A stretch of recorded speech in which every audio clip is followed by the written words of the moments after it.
there was no. Please, can you give me permission to share my screen? All right, I can't seem to share my screen. If you can add me as a co-host, okay? All right, so moved from Ireland to the UK. Even when I was moving from Nigeria to Ireland initially, I had no plan. I just knew I wanted to relocate. I just knew I wanted to change my environment, and that was literally the case, and that was the case. All right, moved from Ireland, moved to the UK. Same thing. How do I get a job? How do I get ILR? What's the plan?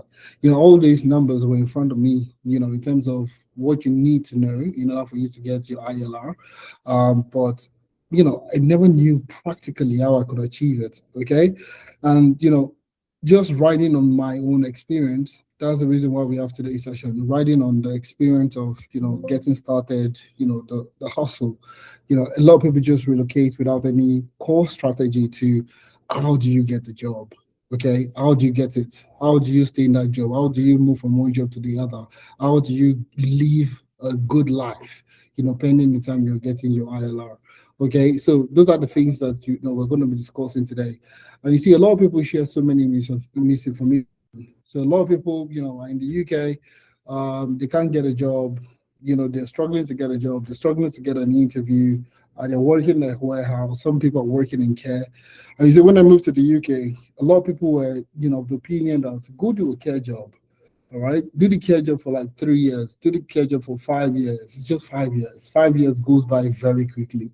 It goes by so quickly. You do the care job for 5 years, and your visa sponsorship is your ILR is waiting for you at the end. But this is you dedicating 5 years to a job that you don't really like. Okay, this is you dedicating 5 years of constantly working hours and hours and picking shifts and taking shifts. And this is not bad. This is not like, I don't call it, a lot of people want to call it menial jobs. Okay, I don't call it menial job. I call it survival jobs. So a lot of people, are taking that as their main strategy. I'm going to get to the UK. There are no jobs for immigrants. Immigrants cannot get a job. So I'm going to look for a care job. I'm going to look for like a survival job that can sponsor my visa, and I'm going to continue to live, for the next 5 years. Okay, I'm going to just dedicate. I'm going to reduce my life, my life goals, my expectations, and every aspirations that you have. I'm going to reduce it and keep myself, for that next 5 years, in order for me to get indefinite leave to remain. So a lot of people are stuck in career path that are not rewarding. They are not quite rewarding. Okay. So I speak to a lot of people because of what we do here at Amdari. I speak to a lot of people that are currently in the UK. And I kind of hear, when I get to hear like their struggles, all right. And I've not heard, maybe I've heard some people say they love their job, they love what they do, but it's just that it doesn't pay well. But I would say over 80% of people don't love what they are doing currently in the UK. So we're going to be here talking about, to sort of change your mindset towards the jobs in the UK, all right, or getting a job in the UK. I lived in the UK for 3 years, and I'll tell you this: I worked with a minimum of 5 companies in that 3 year span. All right, both full time, both contracts, different kinds of opportunities. Same thing in Ireland. I lived in Ireland. I worked with 3 companies, okay, in Ireland within the space of 3 years or so. All right, same thing in the UK. Currently, I'm in Canada. So I've done this several times, and I can tell you this: a lot of people just don't know what it takes to get a job. All right. And I say this every single time. The people that you surround yourself with when you come into a new country really would make or mar your experience. So if you get into a country, you get into the UK, and all the people that you know are people working in the care space, you are most likely going to be in the care space. All right. Take, for example, I worked in a warehouse. Okay. I'm going to share my story today. I worked in a warehouse, and I said this, most of the people that was, around me at the time also were working in the warehouse. So what did I do? I got a job in the warehouse. So you see, that's the way it works. Okay. And that's why we've built a platform today, Amdari, where we have tons of immigrants like yourself today that that is struggling to get in a job, that is struggling to, getting settled in the country, what we're doing here is ensuring we're providing you the right light, the right information that can help you get started, live a better life, live a better career. That's essentially what we're going to be doing today's session.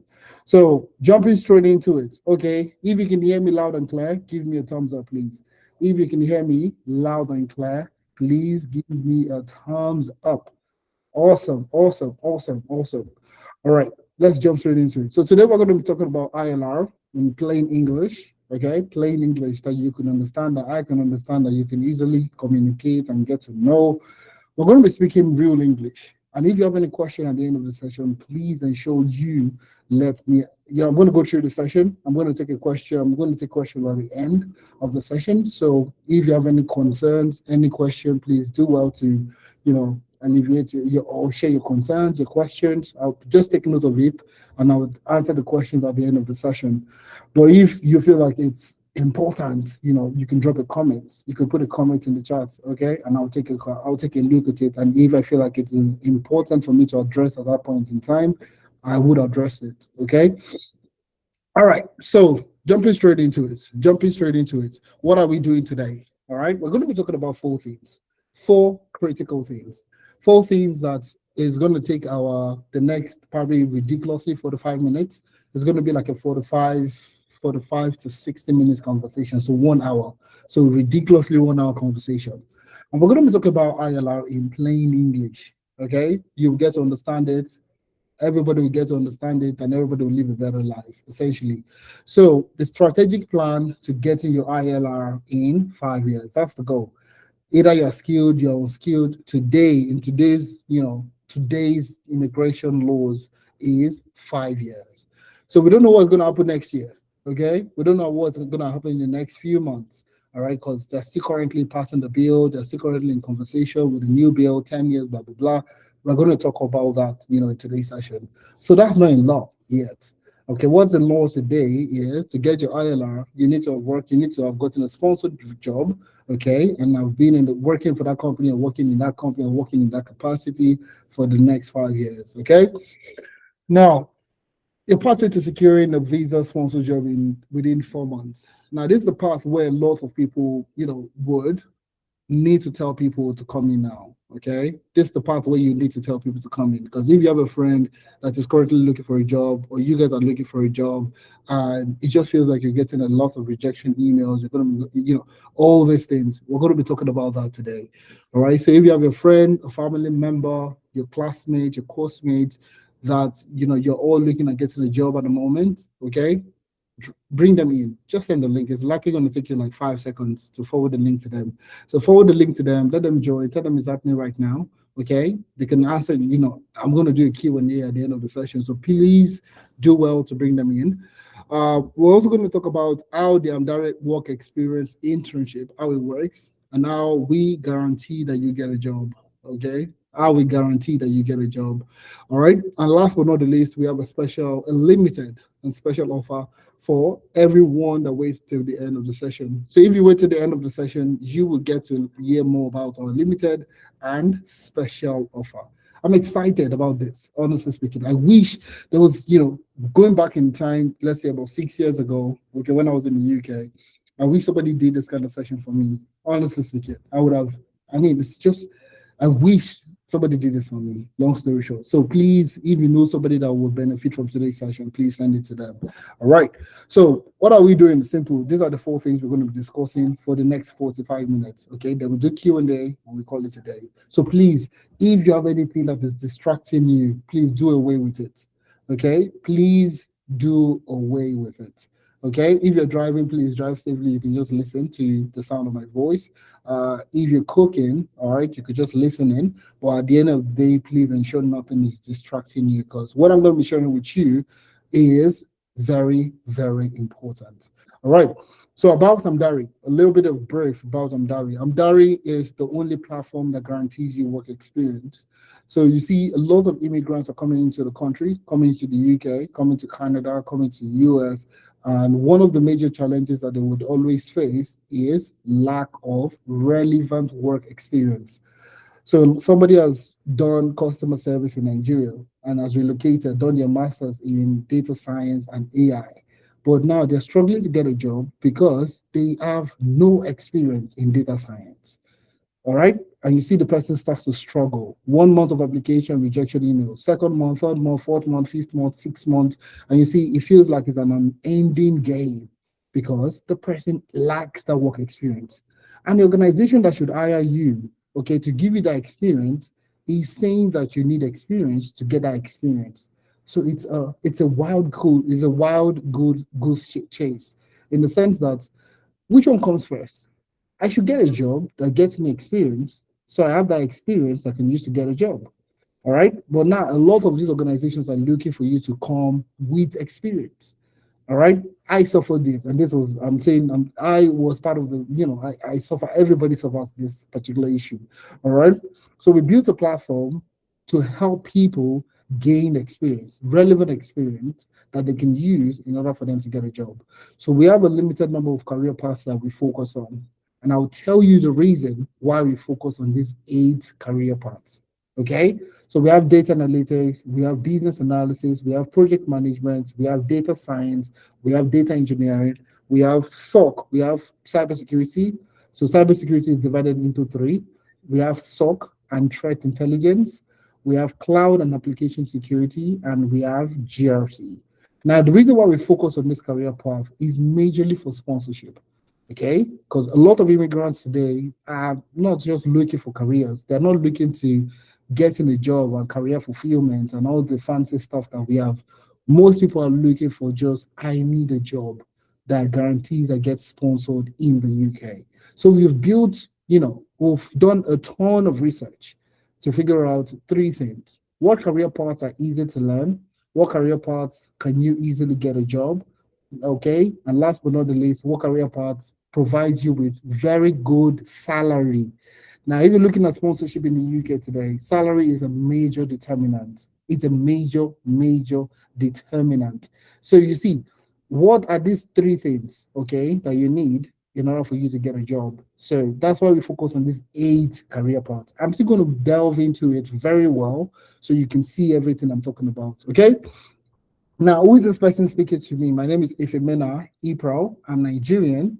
All right. He worked and lived in Nigeria, studied economics in university back home in Nigeria, started working as a management consultant back home in Nigeria. Okay. Relocated, was without a job, was working in a warehouse, struggled to get a job like most people do, okay, as immigrants in the country.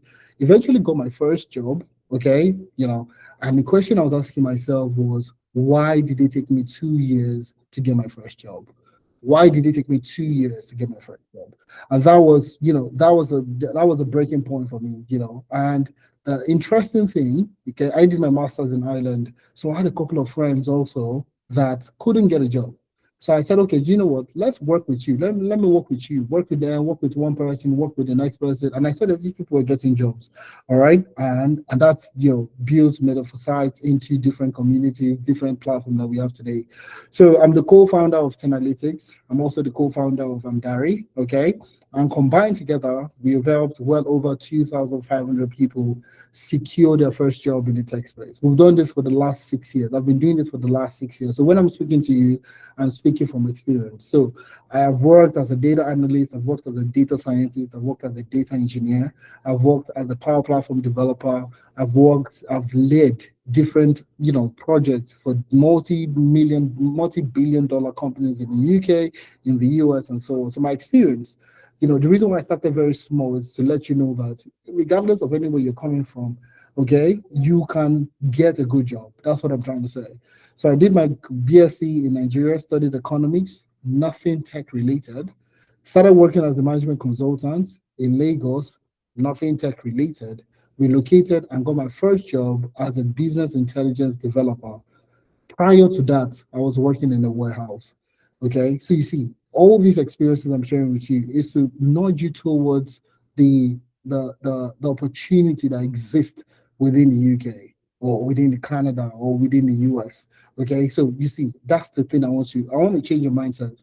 So I've worked with different companies in the UK, in the US, and in Canada across logistics, supply chain, entertainment, FMCG, technology, medical technology, and so on and so forth. That's been my experience. And today I want to focus on, I want to wear the cap of an immigration specialist. Okay, all right, I want to wear the cap of an immigration specialist. And I've seen over on the internet, when you're on Instagram, you're going through Instagram, you're going through YouTube, you would see that over the last 8 months, 8 months to 1 year, a lot of people have been moving back to Nigeria. A lot of people have been moving back to Ghana. A lot of people have been moving back home, essentially. And I start to ask the question, what did these people do? Okay, what information did they have that did not allow them to make the right decision? So you see a lot of people moving back home, okay, and the notion is they couldn't get a job. Like that's the notion, that's the paint, that's the brush, that's what they've painted, that's the scenario they've painted. I couldn't get a job in 2 years. That's the reason why I moved back home. All right. I tried, I applied for jobs, I applied, I applied, I applied. All I get is rejection emails for 2 years, 24 months of serious job application. All right. 24 months of you tilling, you working hard, you applying every day, you doing what you need to do. 2 years of application. And then you still have to go back home because you're going to get a job that could sponsor your visa. Now, that's what it breaks my heart, honestly speaking, because, and that's what I'm telling you, please send this to anybody that wants to join today's session, that needs to join today's session, okay? Because we're going to break it down the reason why you're getting rejection email. And we're going to break it down, like why sponsorship today is not as easy as it was last year or 2 years ago, okay? And I would like to digress a little bit. When I moved to the UK, sponsorship to get a job that will sponsor you was £25,000. Was about £25,000 to get a job that will sponsor your visa. Your salary per annum has to be £25,000. £25,000. You see, then even then, a lot of people from Nigeria were getting jobs in the UK and they were moving to the UK. Me, I did my master's, so I spent money. So people were in Nigeria, okay, that got jobs in the UK because the salary was not so high. So you could get like a junior role, a very junior role, and just start, and get into the UK. But it's not the same today. The baseline for salary today is £41,700. £41,700. That's not a junior role. So if today you're looking at, let me just apply for some junior roles. I'm an entry level person. Okay, I just did my master's, so let me look for like a graduate role. You are not going to get sponsorship. It's not a curse. It's not a curse. It's not just achievable. All right. And that's why we're going to be talk about ILR today. Because some of these things, before you get your ILR, you need to have been sponsored, okay, in order for you to get your ILR. And that's what we're going to be deducing today. That's what we're going to be demystifying today. So if you know somebody that is struggling to get in a job in the UK, please send them this video, send them this session, let them attend, okay, so they can ask the question. Now, I'm going to share some key statistics with you before we go delve into the main session itself. Now, Amdari has been in existence for 2 years plus now. We've been doing this for the last 2 years now, and we've helped well over 1,000 people in that 2 year span, close to 1,000 people within 2 years to get their first job, get sponsored job. A perfect example is Laura. Okay, Laura joined the session like what we're doing today. All right, and decided to join. Okay, I'll just play the first few seconds of this video so that you can listen to what Laura said. Okay, now if you fill the attendance form, you will get to listen. You will get to hear what Laura is saying. I will send you the videos. I'll send you the materials and everything. So please ensure you fill the attendance. Okay. So I'm going to play Laura's video for the first 10 seconds. Just the first. I would say the first, ridiculously 1 minute, ridiculously 30 seconds. Let's say. All right. I just want you to catch something she said. That's all. Please give me a thumbs up if you can hear her. So yeah, I know you mentioned it before, but can you just talk in specific terms? the things about Amdari or the experiences or the Amdari processes that actually contributed, to the success of this, you landing this role?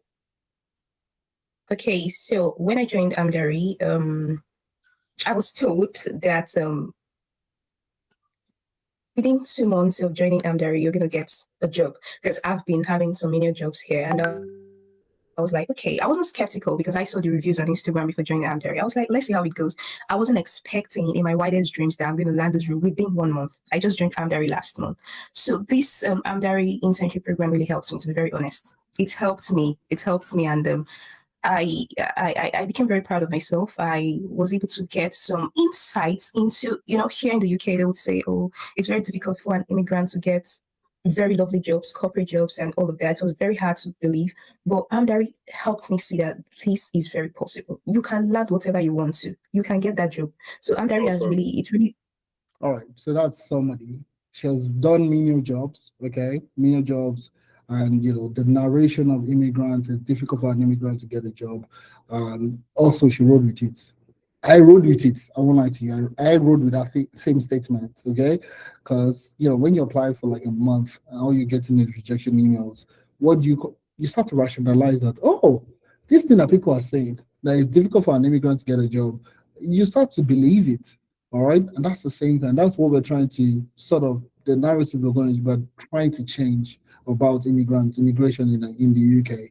All right. So you see, that's Laura. It's a 4 minutes video, so I won't be able to play everything in today's session. But just to get a glimpse, she got a job within the first month.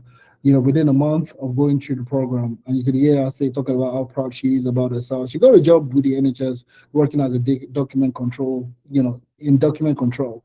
All right, and these are the things that we would expose you to. So just to write it on, 6 out of 10 of Amdari interns, 6 out of 10 interns will get a job within 4 months. All right, that's one of our key statistics that we live by. Every single cohort, 6 out of 10 interns will get a job in 4 months, 9 out of 10 in 7 months. So in the 7 months duration, 9 out of 10 of the interns will get a job. So you see, these are the things that you need to have at the back of your mind before starting today's session. All right. So it means that if 10 people out of the 10 people that we have here join the program, 6 of you will get a job in 4 months. Now that number increases to 9 in 7 months, and that's one key statistics that we live by. All right. Now, riding on, we have other 2 statistics that we live by. 85% of our interns will secure at least 2 interviews in the first 4 weeks. How do we do this? I'm going to explain everything to you. All right. And last but not the least, 100% of people, all right, professionals that have gotten jobs through Amdari have said that the work experience internship and the reference letter that we provide is what helped them get the job. So 100% of the people that get jobs, someone like Laura, said that the work experience internship and the reference letter is what helped them get the job.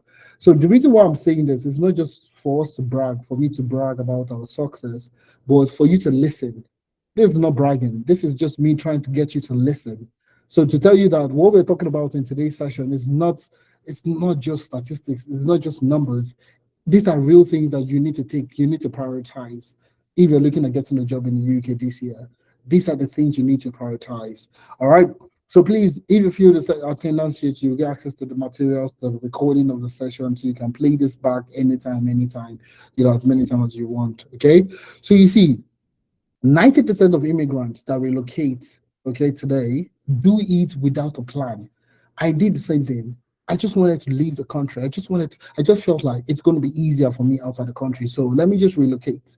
And I was speaking to my dad, recently, and I was telling him that, it's difficult. A lot of people just think that you relocate and your life is easier. Okay, your life is easier. You don't need to stress about so many things. You have a good life. You have good lights. You have a good road. There's so many things that so many positive that people think that you're having a good life, that kind of thing.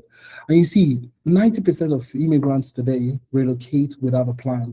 So what I mean by this, you are looking at staying in the country to get your citizenship, okay? So how do you get there? You're currently a student. How do you become a citizen? That's the question. All right. There's a pathway that everybody talks about. All right. But people don't explore every single thing. So, what opportunities exist today? What are the opportunities that exist that guarantees that you get your sponsorship, that guarantees that you get your citizenship? Those are the things that you need to understand. What companies to target? Okay, are you just randomly applying to every role that you see? Okay, and thinking that okay, I'm just going to apply to as many as possible and let me see the one that sticks. All right, what to prioritize for a job? So a lot of people today will prioritize their certification. All right, I'm currently writing my PMP. I'm currently writing my Cisco exams. I'm currently writing my CBAP. I'm currently writing my BCS. I'm currently writing a data certificate. I'm currently writing AWS, the Azure. I'm right. A lot of people are writing these certificates, but you see, the key question I'm asking is what to prioritize for a job? Meaning, what does the job require you to have? Okay, that's a simple question. That's a simple way to put it. What does this job require you to have? We're going to look at everything today. Don't worry, it's 1 hour. Okay, don't worry. Like 30 minutes in, don't worry. You'll see how it will go by so educatively. All right. Then the last thing is mentorship and coaching. A lot of people overlook mentorship and coaching. The reason why I worked in the warehouse for 1 year, about 6 months, about a year and a half, I worked in the warehouse. And what liberated me was one conversation with one lady. Her name is Ife Alua. She worked as an investment banker back then in Ireland. So all the people, like I said, all the people that surrounded me at the time were working in the warehouse, working care jobs. So you see, when we ever got to meet each other, we had our house parties, we have all these conversations, and we're talking about life in Ireland, life in the UK. You see them talk about how it is difficult for immigrants, warehouse job, you can work, you can do this for the next 5 years, get your, ILR, live in the country, that kind of thing, very, very low pace thinking. All right. Not like it's bad, but it's not a great strategy, honestly. So I spoke with this lady, Ife, all right, that worked in investment banking, was living a good life. She was flying from one country to the other. I messaged her on LinkedIn, and that conversation changed my trajectory outside the country. And that's what I want to do for you today. The conversation I want to have with you today, I want you to change the way you see job opportunities in the UK. That's exactly what I want to do to you. So what somebody did for me, this was over 10 years ago. All right. I want to do the same thing for you today. And that's the process I'm going to take. All right. So you see, this is another person. Okay. This is Pedro. A lot of people say it's difficult to get cyber security jobs in the UK. Pedro got a job as an OT security specialist with the NHS, operations technology specialist. Okay, for those people that don't know what OT means, OT means operations technology security specialist with the NHS. Came with full visa sponsorship. All right, and this is Pedro. I would have loved to play his video, but we don't have so much time. I'll probably play at the end of the session so you can listen to what Pedro had to say. All right. So there are 3 key phases, when you're looking at immigration for people that are looking at getting into the UK. Now, the phase 1 is the people when you just relocate, when you just touch down the UK. All right, you're in Heathrow, you're in Manchester, you're in Salford, you're in Birmingham, you're in any country, I don't know, any city you landed in. You're excited, you're full of, what the future would entail for you, what the future will bring for you. There's this excitement that, finally I am in this country where I want to be. All right. Eventually, reality starts to set in. All right. Month on month, you've lived in the country, and whatever savings you brought from your home country to the UK is depleting very fast. You need to pay for rent, you need to pay for light, you need to pay for electricity, you need to pay for water, you need to do, you have so many bills that are coming in on a daily basis. So you need to get a job. And that's why I don't call it a menial job. It's not a menial job. Okay. Menial is it's sort of derogatory. Okay, I would say. All right. It's survival. All right, you need to get a survival job. So you land in the country, you don't know what to do, you don't know what it takes to get a job. You need something temporarily to survive. Okay, it's called a survival job. So care work, working the warehouse, customer service, all these roles are what we term survival jobs, not menial. All right, so you have to do the survival job to survive. But you see, there's the phase 3. All right. Finally, you get a job. All right. And you're living the life that you've always wanted to live. Okay. You've gotten a job. You're not thinking about sponsorship. The job comes with sponsorship. It comes with all the things that you're looking for. So you're not bothered as much anymore. All right. But you see, a lot of people are stuck in number two, phase two. And I was stuck there also. Okay, and that's my warehouse picture. Okay, for you to get a proper reference. All right, I was stuck in the warehouse. Okay, I was working night shift. I was working doing the shift and everything. I even got a certificate in the warehouse. PPT, call it PPT. So that's the machine that helps you move up and down, the crane and all that. I got a certification. So I was like, I took it as a job. Do you get me? So that's why I was there for like a year, 6 months, about a year, 6 months. I was there. And I'll tell you the reason what broke it for me, what made me realize that it's a non-profitable lifestyle. And I'll explain to you in a few minutes. So I've been there for a year. My salary, my wages at the time was about 13 euros per hour. Okay. Now I knew somebody in the same warehouse that had been there for 5 years. And I was asking this guy, please tell me, like, we're having a conversation, and all that. And I asked him, what's your pay at the moment? 5 years, you should be earning well, you should be earning good money. And it was like, oh, well, it's good. The guy was earning, long story short, the guy was earning 17 euros per hour. I was in 13. I just started. Okay, I was just about a year into the work at the time, but it wasn't 17. I was on 5th. I was on 13. So about 4 euros, difference per hour. All right, with 10 hours of work, it will earn 40 euros more than me. Okay, so it started to crumble in front of my eyes. Like, it started to crumble. Like, okay, I could work as hard as I want to work. Okay, but this is not a profitable career in the sense that in the next 5 years, I need to be earning good money. I need to be earning some cool cash. You get me? All right. I need to have flexibility. I was working in the warehouse. So when my friends were having fun, they were doing games nights, they were doing all the funs and all the activities and everything. I was picking shift. I had a shift to go take. Okay. So when people were working, when people were doing their day work, I was sleeping.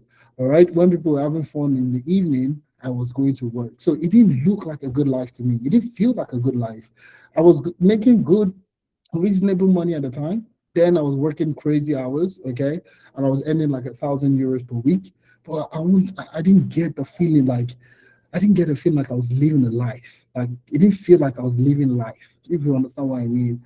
So, and I was doing this. I did this until I was able to get my first job eventually. So the key question is, how do you move from this phase two? How do people get sunk in phase two? And how do you get to phase three? That's what we're going to talk about in the next few minutes. So you see, this is the proposed ILR. I'm going to start off there. This is what they're proposing. So in the next, I don't know how long what the process for them to get to completion or to take it into effect, but you need to know that you need to start planning your life now, okay? Because what is going to be coming into effect is going to be very, very brutal. Okay, brutal for most immigrants, I would say.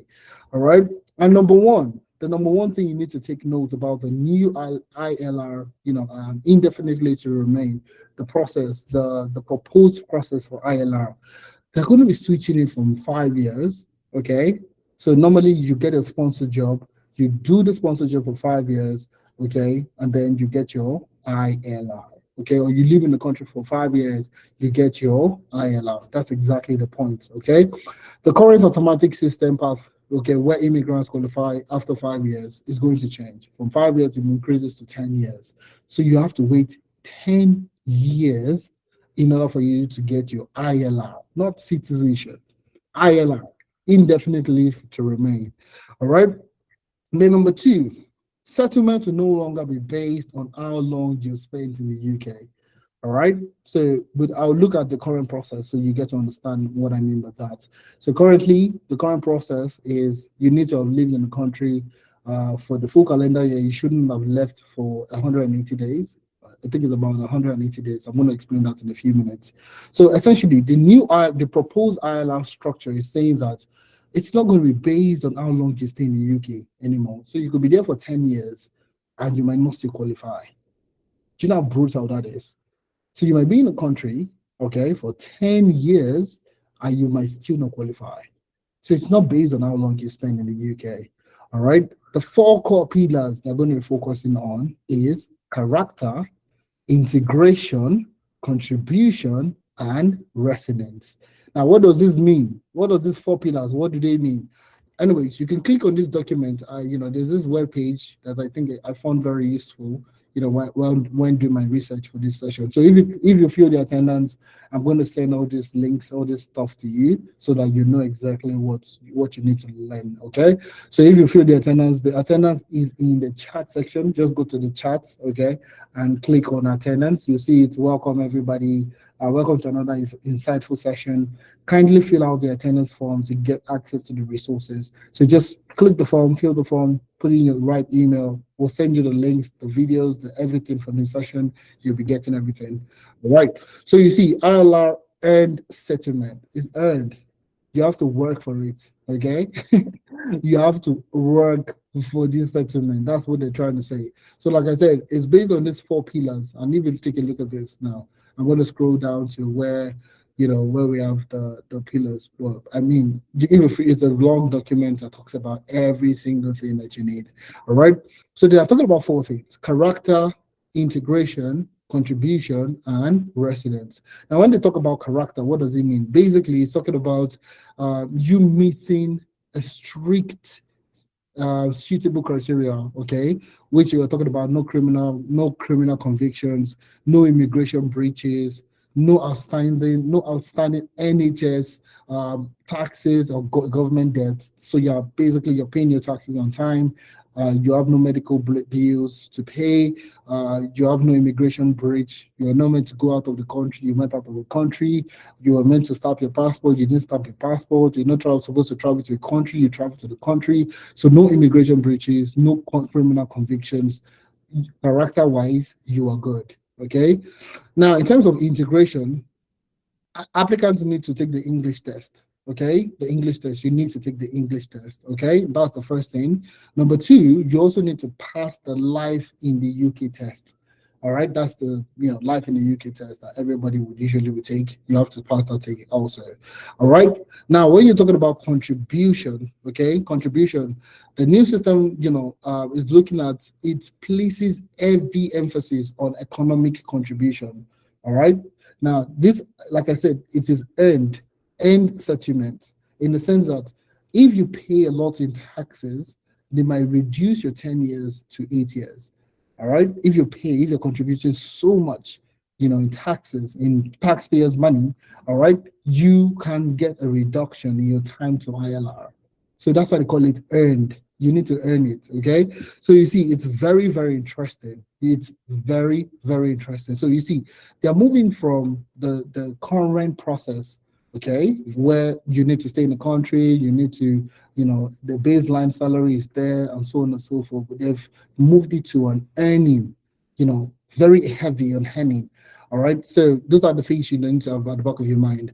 So some people may qualify faster than 10 years. That's what I'm trying to tell you. Some people might qualify faster than 10 years, especially high earners. Okay, so if you're looking at coming to the UK in the future, okay, and you're just looking at a base salary of 40,000, 30,000, 30,000, 40,000, you might have to spend the 10 years in the UK. That's the proposed. So INers, okay, I don't know what they call, I don't know what they term as INers, okay, but that's what they have there. So now for the guys that are doing global talent, global talent people also, your stay is likely going to be reduced from 10 years to about 5 years. It's going to be 5 years for global talent. Innovator founder visa.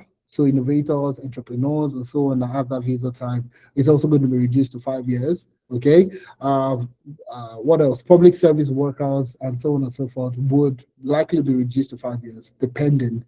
All right. But salary earners, depending on the scale of your salary and what you're contributing in taxes to the economy, is likely going to reduce. Okay. And last but not least is dependents may need to qualify separately.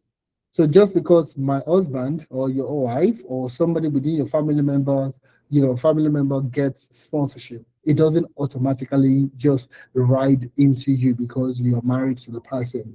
All right. So dependents may need to qualify separately. Now that's another a big thorn in the process, because how do you get sponsorship and then your spouse needs to get their own sponsorship? Does that make sense? Okay, so even if you're an INR or something, you know how frustrating it is for you to, get sponsorship, and then your spouse would need to go, hustle sponsorship. So a lot of people are looking at the current process and might feel like the current process is overwhelming. The current process is overwhelming. The current process, the proposed one is way more overwhelming.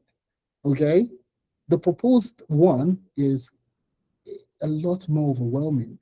All right. So if you are currently in the UK and you're looking at getting a job in the UK today, it's better now than in the future.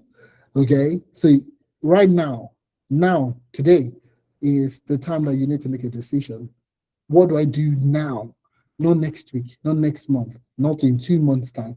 And I'll tell you the reason why it's still better for you to get a job now with sponsorship in the next few minutes. So the current ILR process, time in the UK. This is majorly focused on time in the UK and sponsorship.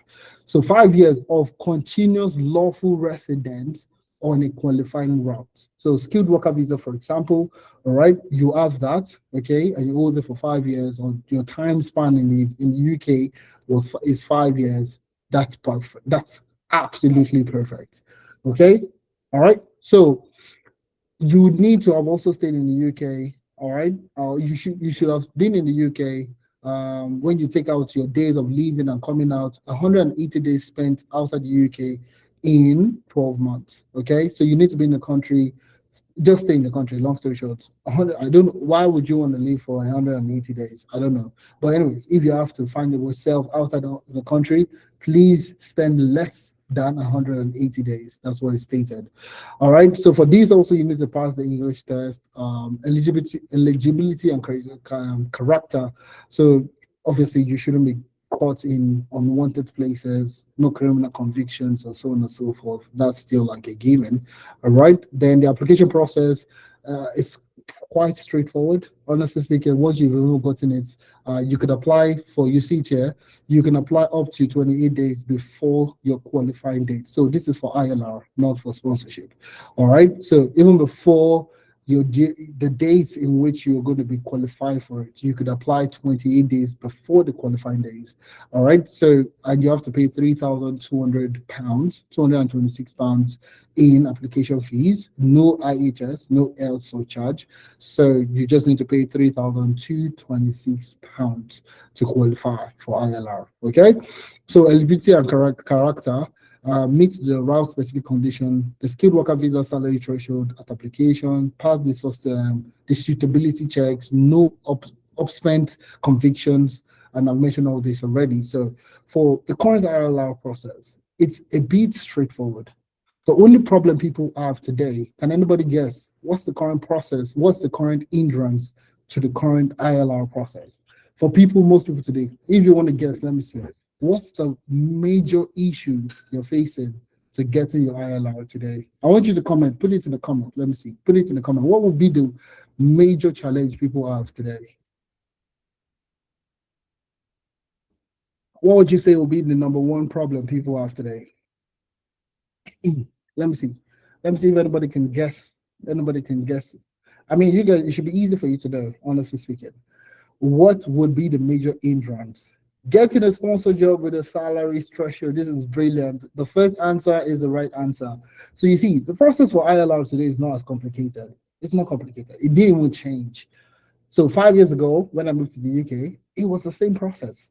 So if you get a job of £25,000, this was probably 6 years ago, 6 years ago, 5 years, 6 years ago. You need to be in the country for 5 years to get your ILR. So it hasn't changed.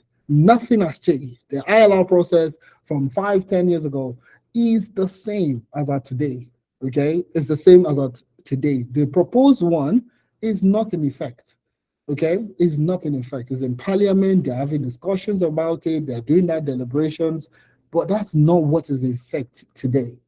What has been in existence is the 5 years, the requirement that has existed for the last 5-10 years. Now, the major thing that has changed today is getting a job. All right, that's the hustle. That's the background. That's the hustle today. The hustle today is, how do I get a job that can sponsor my visa? Number one, that also meets the salary threshold. Number two, these are the key things that you see is the major hustle. All right, nothing. That's the major hustle. And we're going to talk about that in the next 10-15 minutes. Okay, then we call it today. All right. So you see, most immigrants today, okay, in the UK are struggling to land a high-paying job. An high-paying job is £40,000 and above. £40,000 and above. All right. I live in the UK, so I'm going to be speaking from my own experience. To get a £40,000 job, you need one thing, and that's experience. Nobody will be willing. I want you to wear the cap of, an entrepreneur, a business person, or somebody that owns a business. You won't hire somebody, that is a beginner in a capacity of £40,000 in the UK. Oh, I want somebody that will take a chance on me. Can I just try? Can't they just give me a chance? I've taken my master's, I've done my master's, I've invested in myself, I've taken courses, I've taken certificates, I've done all these beautiful things. Can't somebody just give me a chance? No, nobody will give you a chance because it's too expensive for a chance. At £20,000, at £25,000, they can give you a chance. They can give you a chance 100%. Okay, but at £40,000, nobody will be willing to give you a chance. It's unfortunate. It's just unfortunate. So you see, 85% of immigrants in the UK will struggle to land a job, and that would affect the chances of getting ILR. That's exactly the question I asked earlier. So you see, a lot of immigrants in the UK today have the skills. They have skills. It's not like you don't have the skills. You've done your master's, you've done certificates, you've done all the right things that you need to do. It's just difficult for you to get a job. All right. Recruiters, before you talk 2 seconds, because they know you're Africans, or just before you turn on your video or you attend a physical, interview process, the next question they ask you is, what's your visa status? Then you are there looking at it, oh, I need a sponsorship to work in the country. These are some of the key challenges that our immigrants are facing. All right. You are applying broadly, anyone that works. Okay. You apply for data analyst role, you apply for project management, you apply for customer service, you apply for warehouse. You are everywhere. You just need to get a job. That's exactly where some people are. All right. You don't mind. You don't even know which employers can sponsor you. So a lot of the people today don't know the employers that can sponsor them.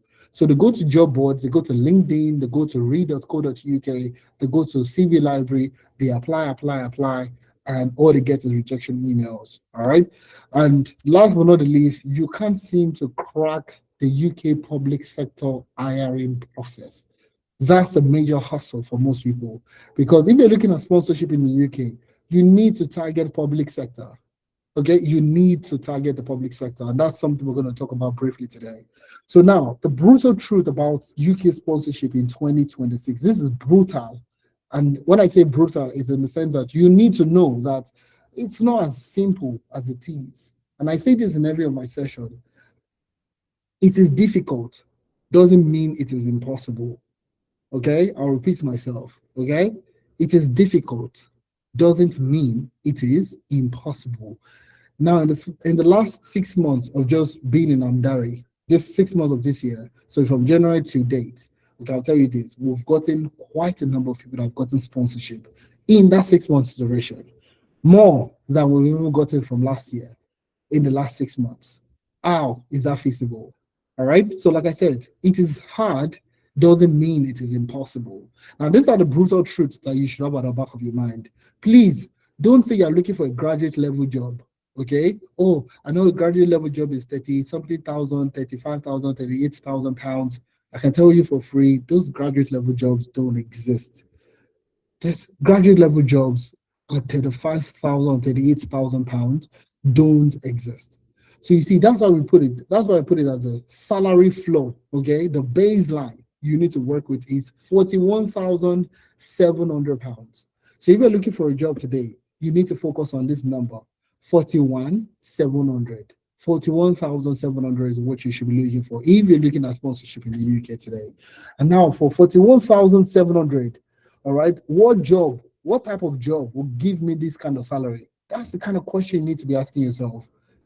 So some people go to do your master's in international business and management.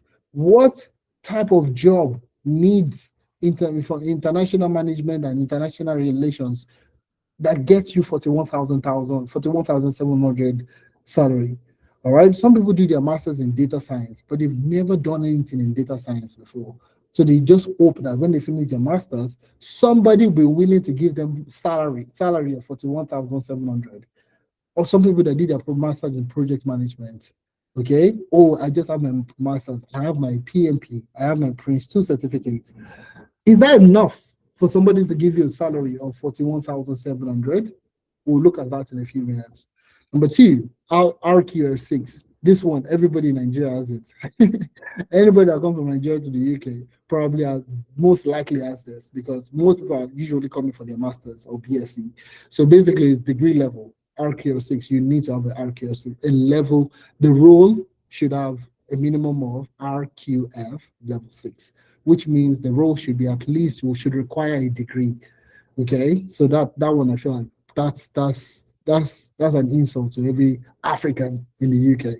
All right, English requirement raised to B2. I mean, that also, I would leave that out. Okay, now the key numbers I want you to have at the back of your mind is employers pay £3,000 per hire.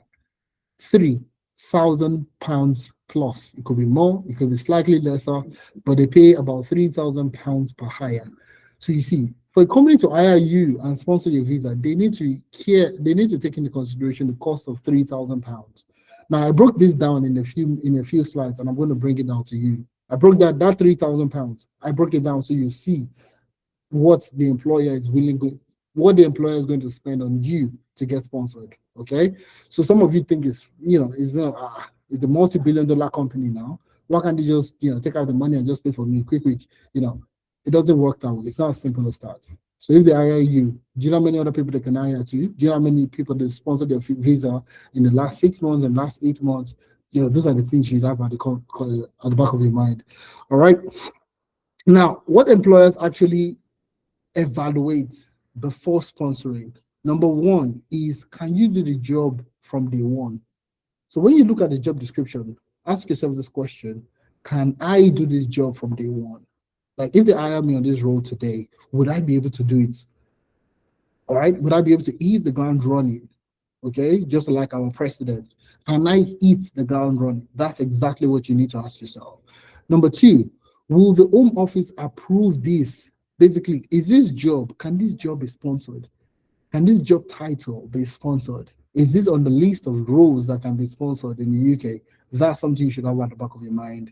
Now, the next question is, are you worth £41,700 per year? Are you worth it? You are likely worth it. I won't lie to you. You're worth it.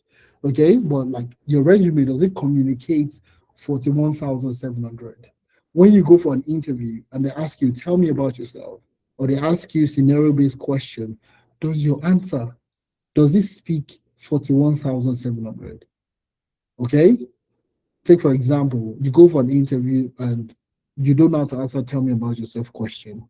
All right? Oh, tell me about yourself. Can I get to meet you? Can we get to meet you? And you're there rambling about your past experience. Oh, in 2017, I got a job as an intern. As an intern, I worked there for 2 years, and I did my best and I became a consultant. As a consultant, I worked there for 5 years, delivering good value. Then in the next year, I got a job with another consulting company and I moved. Then you start to narrate your experiences verbatim, in the interview process.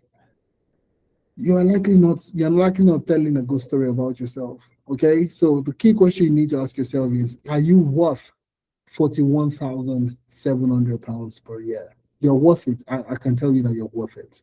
But when you speak, your CV, your LinkedIn, do they speak that you have the experience for 41,700? Okay. Now, is this compliance risk worth it? So compliance risk means that they need to comply. They need to pay taxes. They need to pay, the sponsorship money. They need to also go through the human employee audit. So in order for them to hire one person, to sponsor one person, they need to have hired a lot of, nationals, okay, British people that are citizens and so on and so forth. So in order for them to hire that one person, they need to show that there is no other person, all right, no other British that is qualified, or they interviewed other British alongside yourself, and you're by far the best person for the role. These are the things that you need to have at the back of your mind. So it looks like a lot of things. It feels like a lot of things. Okay, can you do the job from day one? Are you worth 41,700? Will the Home Office, sponsor this? Will they approve this? Is this compliance? And, it feels like a lot. Is it only me that needs to carry this burden? Am I the only one that will carry this burden on my head? Why did I move to the UK when I have to do all these things? All right. Okay. All right. So you see, these are the things that you need to have at the back of your mind. It's just to enlighten you that sponsorship is not straight. Okay. It is stricter, no doubt about that. It is stricter. Doesn't mean that it is impossible for you to get. All right. So now we're going to be delving straight into, the employer cost. What does it cost an employer to actually sponsor you? Most people don't know this. Okay, so I'll break it down a little bit. So now you see the sponsor license, okay, can range between, I'm going to get a laser prompt. So you see the sponsor license could range between 611 pounds to 1,682 pounds. All right, per annum. Now, certificate of sponsorship is 525 pounds. Okay. In immigration skills charge. So it's between 364 pounds to 1,000 pounds per annum. All right, per year. Visa fee 769. This is depending on the visa length. 769 to 1,872. This one is you that will pay this one anyways. Okay. Health surcharge, the worker pays this. All right. The legal fees, compliance and legal, 1,500 pounds to 5,000 pounds. All right. And this is ongoing. So when you're looking at sponsorship, can this company sponsor me? You need to know that these people are looking at spending between 3,000 pounds to 8,000 pounds before they bring you on board. Now, let me tell you exactly why it's scary for them to bring you on board. I'll tell you why it's scary. Imagine they bring in somebody, they spent about, let's say, roughly 5,000 pounds to bring in the person. So in terms of compliance fees and everything that they paid, 5,000 pounds before you start to earn. So they've incurred 5,000 pounds already. So they bring you in, and let's just assume you don't know the job. All right? You don't know the job. You don't know what you're doing. You don't know. They can't sack you because you don't know the job. All right? They can't just say that, this person will hire this person. It's not like back home in Africa where they can just terminate the contract. It's even in your contract that, if you're not meeting up to the part, they can sack you, they can get you out. In the UK, there are labor laws. All right? There are labor laws. There's something we call performance in progress, PIP. Okay? So they will put you on PIP. Basically, performance improvement plan. Performance improvement plan. So PIP. They put you on PIP. Now, you have already incurred cost on the company, 5,000 pounds already gone. All right. Now they bring you in, you're not capable of doing the task. They put you on PIP, performance improvement plan. All right. You are there learning. Okay. You're not being effective. They need to go hire somebody that is even as effective as you or more effective, or somebody that is right for the role, and they bring the person in. So you see how they've incurred so much cost. So you see what people started doing, what companies started to do. All right. Because as at 2023, 24, a lot of companies stopped visa sponsorship ads. They started doing contracts, 3 months, 6 months, 9-month contracts. So if you go online today, let me just show you real quick. I already give it, but I feel like you'll find it very useful. All right. So a lot of companies started doing what we call, they stopped putting out sponsorship. So when I was in the UK, you could easily go on, read.co.uk, LinkedIn, and so on and so forth, and you could search for, let's say, project management. Project manager roles, okay? And you could easily filter for sponsorship. So you see there's a filter there for visa sponsorship. So you see here, visa sponsorship, all right? You could see there before, you would see 1,000, you see a couple, like you see a lot. But they reduced it. It's honestly evaporated. Now it evaporated. The reason why is what I told you. They hire people they feel like they're good, but they are actually not good. They don't have the experience, they don't know how to hit the ground running, they don't know what to do. They've taken some courses, they sound brilliant, but when it comes to work, they can't do the work. So you see, they started doing what we call contract. So you see now contract has increased. So you see full time you have about 9,000 plus, all right, but contract you have about 1,000. All right. So a lot of contract roles, increased. And what are these contracts? 9 months contract, 6 months contract, 3 months contract, 12 months contract. So it means that if you're not good in that 3, 6 months, 9 months, they can let you go. The contract has expired. So you're good to go. You're not good. So there's no need for performance improvement plan. They just need to keep you for that duration. All right. And manage and bear the loss. Okay. But it's manageable loss. They can easily just take you out, okay? Because your contract has expired. It's as simple as that. So you see, that's what companies resulted to. So you see, one of the jobs I did, most of the jobs I did, I never applied to any sponsored job, okay? My wife was doing a master's in the UK at the time. I was a dependent, okay? So I was dependent on her. So I had the right to work for any company. So even at the time, don't tell anybody, I was doing like 2, 3 jobs at the same time. All right. I was doing like 2, 3 jobs. So I had no restrictions, no hour limits, no nothing. I could do anything I wanted, not anything I wanted, but I could work as much as I wanted. Okay. So I was doing like 2, 3 jobs at a time. And that was it. That was fine. That was okay. All right. But you see, everywhere I worked, eventually, something that was a contract role they wanted me to become a full-time person. Okay. And that's when I got the trick. Personally, nobody told me this. That's when I got the trick that they are using these contract roles to filter out people. So if you get a job in 3 months, okay, you have a 3 month contract. If you're really good in that 3 months, they keep you full time to sponsor your visa. All right.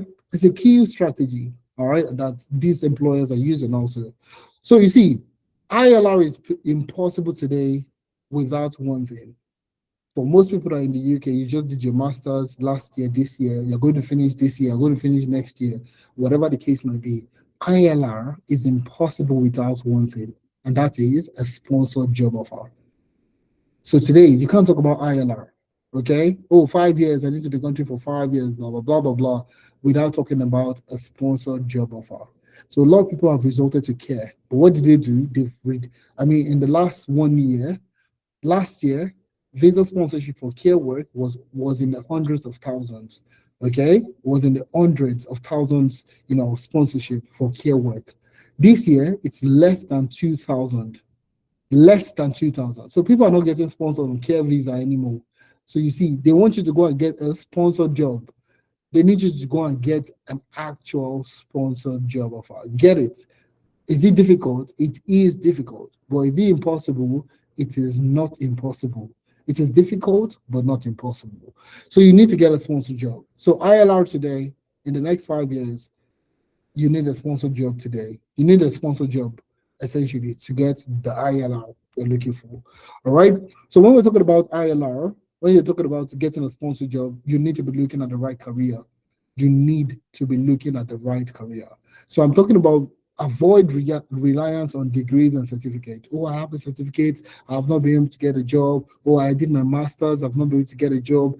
People don't care about that. And the reason why I'll do that real quick, I'm going to go to a job board. I'm going to go to the NHS website. So take, for example, I'm going to go to NHS Jobs UK. All right. And I will go through some roles together so you get to see for yourself. Okay. We'll go through some roles together so you get to see for yourself. Okay. I'll do that of a business analyst. I'll do that. I'll do maybe one data, one project. So let me just start with data analyst. Okay. So what do you need to get a data analyst job today? All right. So I'm going to go for data analyst and I'm going to search. Okay.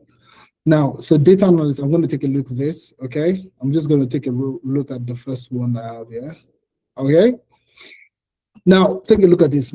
Let's go straight to person specification.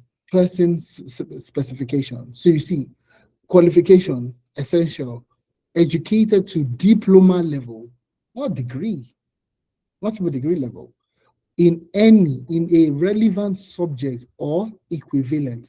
In a relevant subject or equivalent doesn't mean you need to study data analytics in school. Okay? or equivalent. So it means that if you took a course that has to do with numbers, you did statistics in your program, you did mathematics, you did some, or equivalent is such a vague term for please just apply for this role. It's a vague term to tell you that, okay, if you have something that relates to this in any sense, you are fine. They didn't specify any career. Okay, so people would look at this and say, oh, I don't have any relevant subject. I didn't do any relevant subject that has to do with numbers. What do you mean? You didn't do mathematics in your degree, 100 level to 500 level. You never did any mathematics. Is that what you're saying? It's not possible because in 100 level, everybody will do maths. Okay, so desire, educated to degree level, desirable, degree level, level 5, in a relevant subject or equivalent. Equivalent, still vague. Do you understand? Now, essential, it's experience. So you see, this experience is the main thing, not certificate, no program, not everything. All right, experience of working with large, complex health or social care organization. Experience. If you go there, excellent SQL data management, interrogation, and analysis product. Now, this is not that you want to go and write an SQL certificate. No, they're looking at, have you used this in the real life scenario before? That's what they're asking. All right. Advanced Microsoft Excel skills with significant experience and proficiency, significant experience and use of data interpretation and reporting processes. Now, previous NHS experience, knowledge of data visualization, particularly in Excel and Power BI. These are experience. You don't say that you need to have completed a Power BI course or you must have a Power BI certificate. No, you must have an AWS certificate. You must know. No, these guys are looking for one thing and one thing alone: experience. Okay, that you've done it before. Show me that you've done it before. That's exactly what they're looking for. Oh, sorry, let me just reopen that close down.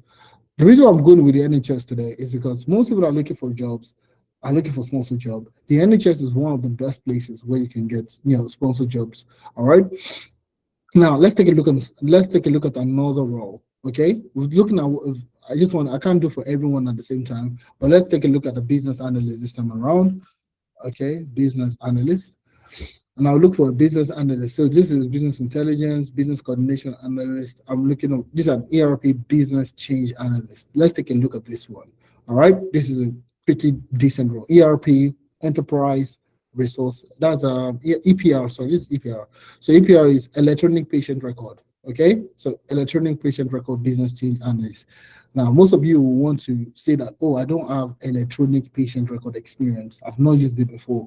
I'm scared. Should I apply for this role? Read it first. So let's take a look at this. All right, person specification. That's what you're looking for. Now, degree or equivalent experience or equivalent level or equivalent. So basically, it's just equivalent level degree or equivalent experience. So it means that degree, you have a degree. You have a degree. You have a degree. It's not in business analysis. It's not in business. It's not in change. It's not in EPR. It's not in anything. But you have a degree, first of all. So you're good. First, number one. Number two, equivalent experience. They are prioritizing past experience. So now take, for example, you worked as a teacher back home in Nigeria. You were a teacher. You never did anything else to do with business analysis back home in Nigeria. Your title was teacher. Okay, you were an intro tech teacher back home in Nigeria, or you were a social sciences teacher back home in Nigeria, and you did that for 4 years. You moved to the bank, you worked in customer service, and then you are in the UK. All right. Now you worked as a teacher, you worked in customer service, and now you're in the UK looking for a business analyst job. These guys are looking for equivalent experience. So you're saying in your teaching experience and your customer service experience, you've not done anything. You've not done anything that has business analysis inside. That's what you're trying to say. Now, as a teacher, is there things that you would have done in business analysis as a teacher? 100%. Stakeholder management, all your students are stakeholders. Their parents, stakeholders. The headmaster, stakeholder. Other teachers, stakeholders. The principal, stakeholder. The owner of the school, stakeholder. Have you interacted with those people before? All right. Have you had issues in your class and you went ahead to talk about it and you came up with a solution to the problem? That is business analysis. All right. You worked in customer service, for example, in a bank. You are literally solving problems every day for customers. That is elicitation. Oh, hello, how are you doing today? Thank you very much for calling customer service. I'm a bank, da da da da da. You know, how can I help you today? That's you eliciting. How can I help you? You're using words, you're using an interview conversation to deduce what the problem is. You document it on a system, you document it on Google Sheets, you document it on their portal, you documented it somewhere. So you see, your teaching experience, your customer service experience are equivalent experience. There are ways you need to talk about it. There are ways you need to put it out there. You won't say you're a customer rep. Okay, no. There are ways you can walk around the job title, the functions. You just need to find a way to repackage that experience into business analysis that makes you qualify for this role. So when they say equivalent experience, they didn't say that you need to have worked as a business analyst in your past experience. They need equivalent experience. All right. It's okay. Looking at the job description, could you deduce what you could do in this? Okay, working closely with clinical, operational, and digital colleagues, you understand the business analysis and business team activities across the ERP system. This would include requirement gathering, end-to-end process mapping. All right. Supporting clinical and operational process redesign. So these are things that you can learn, you can work on, you can build on, and then you can become. That's exactly what we're trying to say. All right. So you see, when you're looking at these experiences, knowledge, practice, experience. So when you look at experience now, proven experience of effectively supporting projects with a BA activity from brief through delivery. This is what makes us successful. This is what makes our people successful. Because if I go online now, let me just show you one of our project based one of our internship projects. Okay, so you get to see for yourself. I'm just going to show you very quickly, so that we don't take too much time. Okay, I want to be done before in the next 14 minutes. Okay, I just want to show you so you see for yourself. When they say end to end, you see what they have here. Proven experience of effectively supporting projects with BA activities from brief through to delivery. So let me show you one. Let me just show you one project so you know exactly what I'm talking about. This is the Amdari platform. This is the internship platform, so that will get you all the things that you're looking for. All right. So I'm just going to show you, go straight to the BA code so I can show you what I need to show you in a few minutes. All right. Oh, okay. I need to go through my onboarding videos. All right. Okay. I'll come back to this in a few minutes. Okay. So experience working with a wide range of stakeholders, okay, using different approaches relevant to the audience, experience working in health organizations. So all this is experience. The important thing is, where do I get this experience? Hello, welcome to the Data Analytics That's the major question that you have. That's the major question people have. All right. I mean, you could do the same thing for project management. You'll find that there is nothing that has to do with your certificates. For a master's, you need to have done a master's. You need to have completed a certificate. You can look at 50 roles and you won't see anything like that. So avoid reliance on your degrees and certificates. That's the point I'm trying to make. Your past experience is relevant. Please don't say it's not relevant. Okay, I've had entrepreneurs, business people that did not even have 9 to 5, but they're getting jobs in the UK. All right, now you worked, you did something, you worked. Okay, you can leverage that past experience. Stop bulk application. Okay, I'm just going to keep applying till somebody calls me. No, it doesn't work. No job strategy. That bulk application basically denotes that you have no job strategy. All right, so what I would say is focus on acquiring skills and experience in careers that guarantees you sponsorship. Okay, focus on skills, experience in careers that guarantees you visa sponsorship. And this is the reason why we focus on this career path. Okay, because if you take a look at any of this career path, from data analyst to data scientist to cloud and data engineering to cybersecurity to business analysis and project management, these roles provide you with visa sponsorship. Okay. Now, if you go back to the NHS website, and I'll do something. This is what you need to do when you're looking for a job, especially if you're looking for sponsored jobs, in the NHS. All right. This is what you need to do. So, take for example, I'm looking for let's say a business analyst role. So the business analyst roles, okay, I'm just going to look for business analyst, okay? I'm going to search. Now, currently I have about 3,508 jobs for business analyst, okay? So what I would do is I would do this filter, okay? Working pattern, it has to be full-time, okay? Contract job, contract type has to be permanent. So in order for you to get a sponsored job in the NHS, it has to be full. If you're looking for any full sponsored job, it has to be a full-time job. It has to be a permanent job. And the salary range, pay range has to be 41,000 above 41,700. So I would say 40,000 to 50,000, and then 50,000 to 60,000, and then I would apply filter. The moment you apply this filter, it removes everything that looks like what we call shaft. Okay, so the other 3,000 jobs, okay, the other 3,000 jobs are either contract, part-time, job share, and all those things.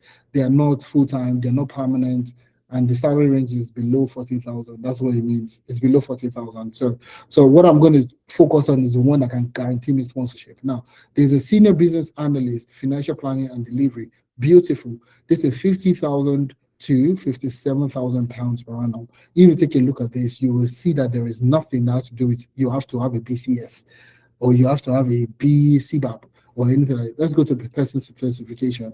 All right. So you see all this thing. So this one, okay, this is finance. This is finance. Okay. This is finance. Okay. This is financial planning and delivery. So I'll leave this one out of here. All right. So this is performance analyst. This is the specialist intelligence analyst. So the reason why that is finance. So that's why you see that CIMA, that's Chartered Institute of Management Accountants. That's CIMA. So it's accounting, educated level body and all that, and all that. So it's majorly financial related. So it's not called business analysis. All right. So nobody's give me a thumbs down that, some of these roles require you to have a CBAP. Please, I need you to send it to me. Where the first thing that you see, okay, is you must have a CBAP or you must have BCS to qualify for this role. Please, when you see, send it to my email, ifemena@amdari.io. And say, Ifemena, see, I found 5 roles today that requires you to. So if you can get me 3 to 5 roles, I will be excited. Okay, I will change my words 100%. All right. So you see, now you have about 500 roles, and that's the filter that you need to use. Other things you could do is add other keywords, process, change, all right, to it. Okay, and you'll find out you would have more roles. Apply those filters. We'll do more in-depth into, applying for roles within the NHS, so you understand exactly. We're going to be, you can join our future sessions, but better still, just register, because that's how you get the fastest response. All right. So now let's close it up. So that's why we focus on these 8 career paths, because it guarantees you, visa sponsorship. Okay. The salary threshold, the occupation, the eligible occupation code, all these fall into this career path, and that's what we focus on. All right. So a perfect example is Olayinka, Okweyemi Olaniro. Okay. And I would have loved to play a video. Honestly, I want you to listen to her. So I'll play it. I'll play it in a few seconds. So you can just listen to her. Okay. I'll play the first few minutes, just so that you can listen to what she had to say. Okay, just the first few seconds. I'll say the first 30, 40 seconds. Okay, we're wrapping up now, so just give me a minute. Okay, now the reason I want to play this is she's a typical person, a typical immigrant that came for a master's and is looking for a job and struggled to get a job. And that's the reason I want to play this, so that it drives on the point. All right, it drives on the point for you. Congratulations on securing a data analyst role in the UK. We are more than happy that you're sharing this news with us. Congratulations are in order. Getting a job is always a struggle. So what would you say your biggest challenge was, in the job search phase, especially as someone trying to get a first job in tech? What was your biggest challenge as a job seeker? Thank you for the question, Amoni.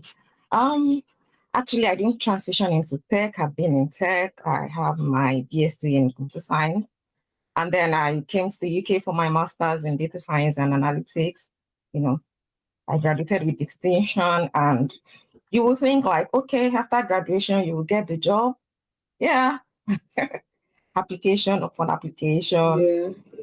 And then you won't even get any reply, no response at all. I think they call it ghosted, like they actually ghosted you, that sort of things.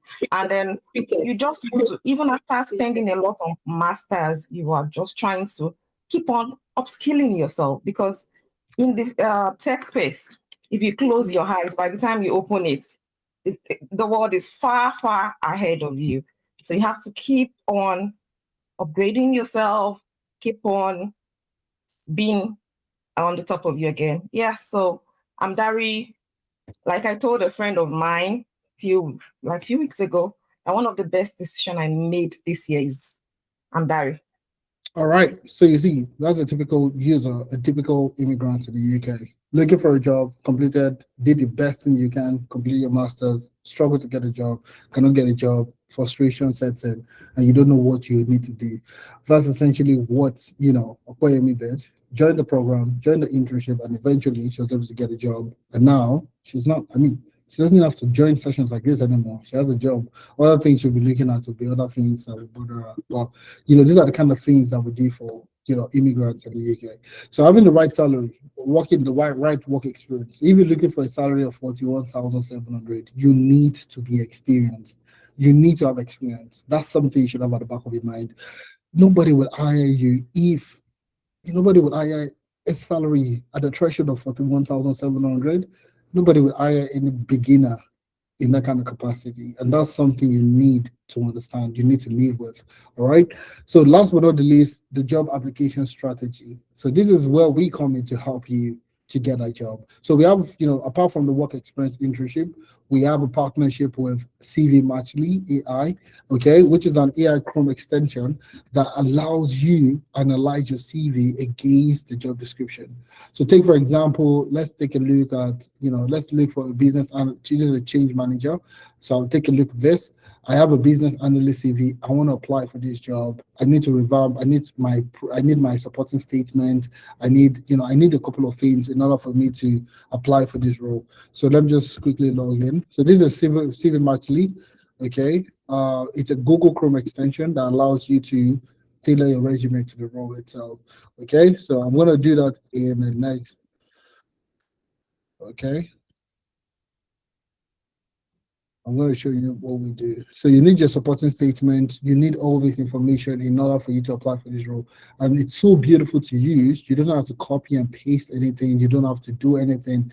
All you need to do is just, once you upload your CV, it starts to analyze your CV against the job description. And what does it do? It will tell you if the role can sponsor your visa, first of all. Okay, so my CV is 79%. It's okay, it's good, but not great. Okay, so you see, your CV is below IRE score. Let's CV Matchly optimize it above 90% by clicking the optimize button below. So I can optimize this better. So you see, when I scroll down, you see missing keywords. Okay, change manager, change management, change adoption, resistance management, digital data services, NHS trust, coaching. These are keywords that should be in my CV to get my CV an interview, at least.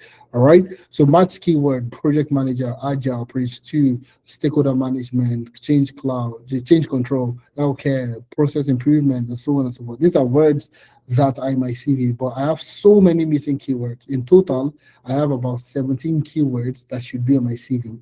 All right. So you see, sponsorship analysis. It does sponsorship analysis. Northumbria, okay, healthcare, NHS Foundation Trust can sponsor my skilled worker visa, okay, can sponsor my skilled worker visa. The change manager is on the shortage list, and the salary threshold is above the threshold. So it means that if I apply for this role, I would most likely get visa sponsorship. So you see how we are helping our staff, our interns get more opportunity. All I need to do is click on optimize, and I'll click on generate optimized CV. So you see, this is going to optimize my CV in less than a minute. In less than a minute, I'm going to have like a fully fledged, CV, perfectly tailored to the job role for this CV, for this role. So that's the key difference between you just applying for roles randomly using the same CV, using the same cover letter, using the same, supporting statement, just tweaking things here and there. That's the key difference. So in less than a minute, I can easily just download my optimized CV PDF version. All right. So once I download that, you'll see it here. All right. It's been downloaded. I can open it up, and you see it's going to open up in browser, and I'm going to show you what it is in a few seconds. So you see everything there. I'm a senior project manager with 8 years of experience delivering digital transformation and change programs. So you can see how it has infused digital transformation. You can see how it has added change programs. It has added healthcare. It has added some other things also. You see, I blended technical fluency in data and analytics, Power BI, SQL, and Python. If you read the job description, you'll find that all these keywords are there. That's the reason why it's infusing them. So you have a perfectly tailored resume, that you can use. All right, that you can use for the job application process. All right, in the same vein, you need a cover letter, you need a supporting statement. How does this too? How do this partnership with CV Matchly, how does it help you? That's exactly what I'm going to show you in a few minutes. All right, so if I go to my dashboard, the job I just applied for, that's the change manager role. Okay, I can easily generate my cover letter, supporting statement, and so many other things. So you see here, I'm going to come here to the top, and you see this is the optimization. This is the one I just optimized. So this is the change manager, Northumbria Healthcare NHS Foundation Trust. This is the role I just optimized for. I can easily click on, you see, generate supporting statement. Now, for most roles that you're going to apply for within the NHS, okay, would have you to submit a supporting statement. So now this supporting statement is not just a random application. It's not just something random. It has to be perfectly tailored to the role itself. It has to be perfectly tailored to the role. Okay, so if you're using the same supporting statement for all your job application, that's the reason why you're getting rejection. All right. So now what this has done is it has generated, a supporting statement based on my CV. All right, based on my CV, based on what else?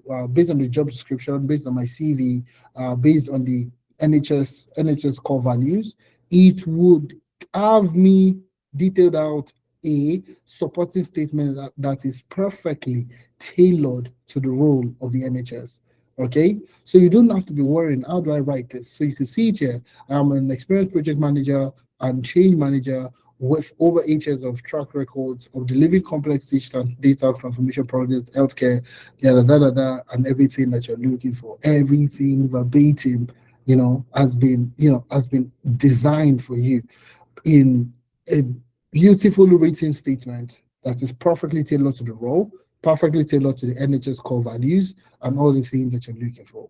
So that's exactly what this tool does for you. And when we say we help you, this is how we help you. So we, across the 3 things, the right career path, we've selected 8. The right work experience, we will get you to work on the project and all the things that we need to do. And that's how you get what you're looking for. So what do you need today to land a sponsored job in the UK? 3 things that you need. You need to have the skill, you need to have the experience, and you need to be employable. So these are the 3 things. You need to have the skill, you need to have the skill and the experience, and you need to also have employability skills. So the honest question I have for you is, what skills do you have? Okay? Now you say you have those skills. What experience do you have with those skills? And last but not the least is, can you sell yourself? Can you talk about your experience in such an exciting manner? All right, can you talk about your experience in such a way that it will be so compelling for them to say, yes, I need you on my team? That's exactly what you need to have. So 3 things: skill, experience, and employability. You don't have these things today. Can you get them? 100%. Can we work with you to get it? Yes. All right. Yes, 100% yes. And you see, we've worked with quite a number of people. Darlington, for example, got a job with St. Helena as a selection and implementation lead. You'll find that most of the roles that these guys are getting are not junior roles. They're not entry-level roles. These are all like middle management to senior management roles that these guys are getting. Now, Abisari completed his master's in cybersecurity, couldn't get a job, came on the program, and now he currently works as a cybersecurity specialist with Royal Devon University Healthcare. That's Abisoye. Now, the same thing, keep going. This is Tina here. She currently works with the NHS as a project manager. She got a home job 2 months into the program with Amdari. Bisoye that I just spoke about got his own 7 months into the program after the program. All right. So you see, so for different people, different experiences, different timelines. So Kwame got a job as a data analyst, after the internship with Amdari. So Kwame talked about his CV. One of the major things that he learned was CV revamp and tailoring your CV to the role. So these are the things that we've done for people. Francis got a job with Deloitte, working as a project manager with Deloitte UK, and you can see how it was super exciting. If you watch the video, you will see that you would tell the excitement. Getting a job with Deloitte in the UK, working as a project manager, that's absolutely outstanding. Jerry is the same thing, got a job, with two public service, units in the UK. All right, one with the public, one with I can't remember the department now, but he got two jobs. Okay, and eventually went with one of the civil service jobs, where he got full visa sponsorship and everything there. So you can listen to all these people. You see the videos are there. So this is not, these are things that will get you to be motivated to get started with the program. So how does Amdari help you? Long story short, how does Amdari help you? Amdari helps you with three things. Number one, UK work experience. Number two, tailored employability. Number three, job application. So we're going to help you with three things. The UK work experience, you need that to get a job. Tailored employability, where are you coming from? What experience do you have? How do you leverage those experiences? We're going to work with you. Last but not the least, job application. For job application, it is straightforward. We get you partnership, we get you on board with partnership with CV Matchly, we do your CV review, we do your links optimization to get you what you're looking for. For the work experience internship, it is for 4 months. And what we do in the 4 months is you are not going to be referred to as an intern, okay? You would not be referred to as an intern. You'll be referred to as a consultant, all right? Now, working as a consultant, you'll be paired with a specialist, someone that has experience in the space, 5 to 10 years of experience, minimum 5 to 10 years of experience. You get to work with this specialist, someone that has experience in the space. So take, for example, you're going into business analysis, you're going into cybersecurity. The person that's going to work with you would be someone that is experienced in cybersecurity. In the same vein, okay, we would bring in NHS and civil service staff to work with you. So that NHS experience, that's public service experience that you're looking for, you'll be getting it in the internship. So what we do, essentially, working with these people, all right. Now you will work on 3 major projects simulated on the NHS and civil service. So when you go for an interview, you can easily talk about how things are being done in the NHS, all right, and how you've worked on projects that are based on the NHS, and now you've completed projects, you've worked with clients, and so on and so forth. So you get to work on these NHS related projects to gain the experience that you need in order for you to get a job. All right. Number 2, you will get on to work with 2 to 3 startups based in the UK. 2 to 3 startups based in the UK. I'm going to share one of them with you. I'm going to share a couple of them with you today. All right. Just give me a second. I want to get their websites so that we can easily take a look at them. All right. So we have a couple of partnerships, startups in the UK that we're currently in partnership with. And you're going to be working with these people in order for you to get the experience that you need, in order for you to get a job. So I'm going to share that with you in 2 seconds. So you see for yourself, these startups, okay, and what you'll be doing with them essentially. So you work with the startup with 2 to 3 startups. You would also get to work with 3 projects simulated on NHS data, NHS structure, NHS projects, and so on and so forth, and also the UK civil service. So you're going to be doing this, in relation to gaining experience with with a job in the UK. All right. So I'm just going to show you the list of companies in a few seconds. This one. Where am I?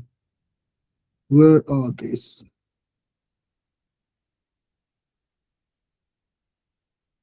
All right. So the names.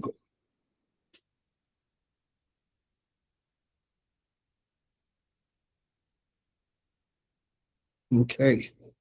So okay, I'll share that in a few seconds. Sorry, I'm not sure what I'm showing my WhatsApp. All right, so you get to work on 3 projects simulated on the NHS. Okay, so that's where the current staff of the NHS or ex-staff of NHS will come in to simulate these projects for you to get you to understand what the NHS looks like. So when they're talking about clinical data, you know what it means. When you're talking about EPR, that's electronic patient records, you know what that is, and all the information that you need to know in order for you to get experience. That's exactly what we're going to be talking about. Okay, so you get that experience. You also get to work on core startup experience. Core startup. When I'm saying startups based in the UK that are having challenges, you come in to solve those problems for them, and you get that experience. Okay. In the same vein, all right, for tailored employability, we're going to help you with CV revamp. We're going to help you with latent optimization. We're going to help you navigate the UK job market. I did a brief just now.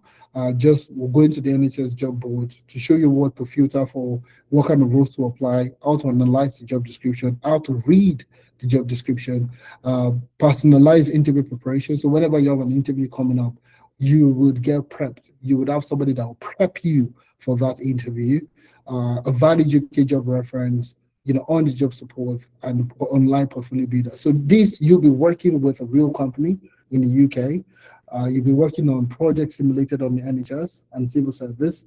You'll be gaining experience. You'll be having a great CV that communicates your experience, your skills, your everything that you need. LinkedIn optimization, how to navigate the job market, where to get sponsored jobs, how to get those sponsored jobs, how to go for an interview and prepare well for those interviews, how to get interview preparation. We'll do all that in the same vein. You also get a job reference from us.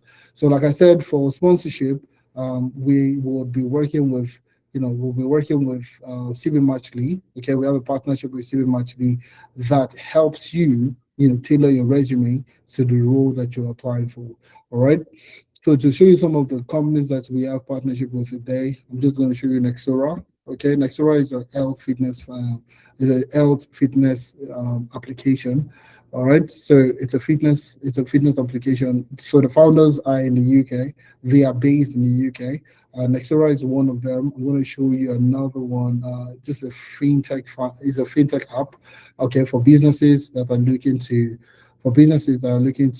automate using AI to analyze your statement, analyze your business records, and so on and so forth. We have about 6 partnerships with companies in the UK, but these are the ones that we have currently on board. So we have healthcare. So most people are looking for healthcare experience. So healthcare experience, especially if you're looking at getting teachers. So we prioritized healthcare experience, amongst other things. So healthcare, that things ahead, AI-powered healthcare designed to provide intelligent, accessible, and rapid medical support anytime, anywhere. So, healthcare is one of the major challenges, in any developing country or developed country. All right. And that's where healthcare is very paramount in the UK, in Canada, in the US. So we have partnerships with these startups that are currently running quite a number of, programs, across using AI. Like this business now uses a lot of AI. So, you could use AI for consultation, for symptom checker, for health consultation, for emergency AI support, lab test booking, AI health dashboard. So they're using AI, they're using a lot of AI with healthcare. So you're going to be learning this firsthand. How are they using this? How are they doing this? How are they able to achieve this? What are the current challenges they're facing? You get that experience firsthand. Finfora, for example, all right, is a modern business finance application. So invoices, payments, accounting, analytics, and AI-powered financial intelligence all in one place, to ensure that business people can make sense of the data that they have. Okay, so these are all businesses that we have partnership with. AI that run healthcare smarter. It helps us hospitals and clinical automate operations, predict bottlenecks, optimize patient flows, and improve care delivery and use advanced health AI. So healthcare AI. So you see all these roles, all these businesses, we have partnership with them. So you're going to be working on their business challenges in order for you to get the experience that you're looking for. So you see everything together, combined together as enables you to get a job. All right. So you have the experience. You can get the reference letter. You can get the UK reference letter. We are registered in the UK. We are registered in Canada. So depending on where you are, we can give you a work reference letter that will back up the experience that you need in order for you to get a job. So it always seems impossible, okay, until somebody else gets it done. So, and that's exactly where all these people comes in. Betty, for example, got a job with Echoes IT, working as a project manager. Anita, the same thing, got a job working as a senior business analyst in the UK. Samuel got a job as a BI engineer, that's business intelligence engineer. Okay, and that's one fantastic thing that we keep doing, helping people get jobs.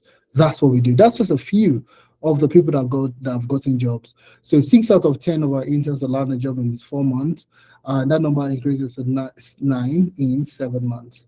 All right, 85% of our interns will get a job in 2 weeks. In the first at least 2 interviews in the first 4 weeks. That's exactly where the collaboration with CV Match comes in, and that's what I said I was going to share with you. Now, 100% of the people that have landed jobs would say that the work experience internship and the reference letter is what helped them get a job. So you see, the few people that you've listened to, the few testimonials that you've gotten to listen to, are the few ones that decided to show, that, okay, I got a job through Amdari, and I'm happy to share my story. So we have a ton of other people that have gotten jobs, going through the program. So one thing you should have at the back of your mind is, there's a reason why we're doing what we're doing. I'm an immigrant myself, and the goal for us at Amdari is to help more people secure better jobs, better lives outside the country. So you see, we're focusing on 8 career paths, and we're doing this for the first 10 people.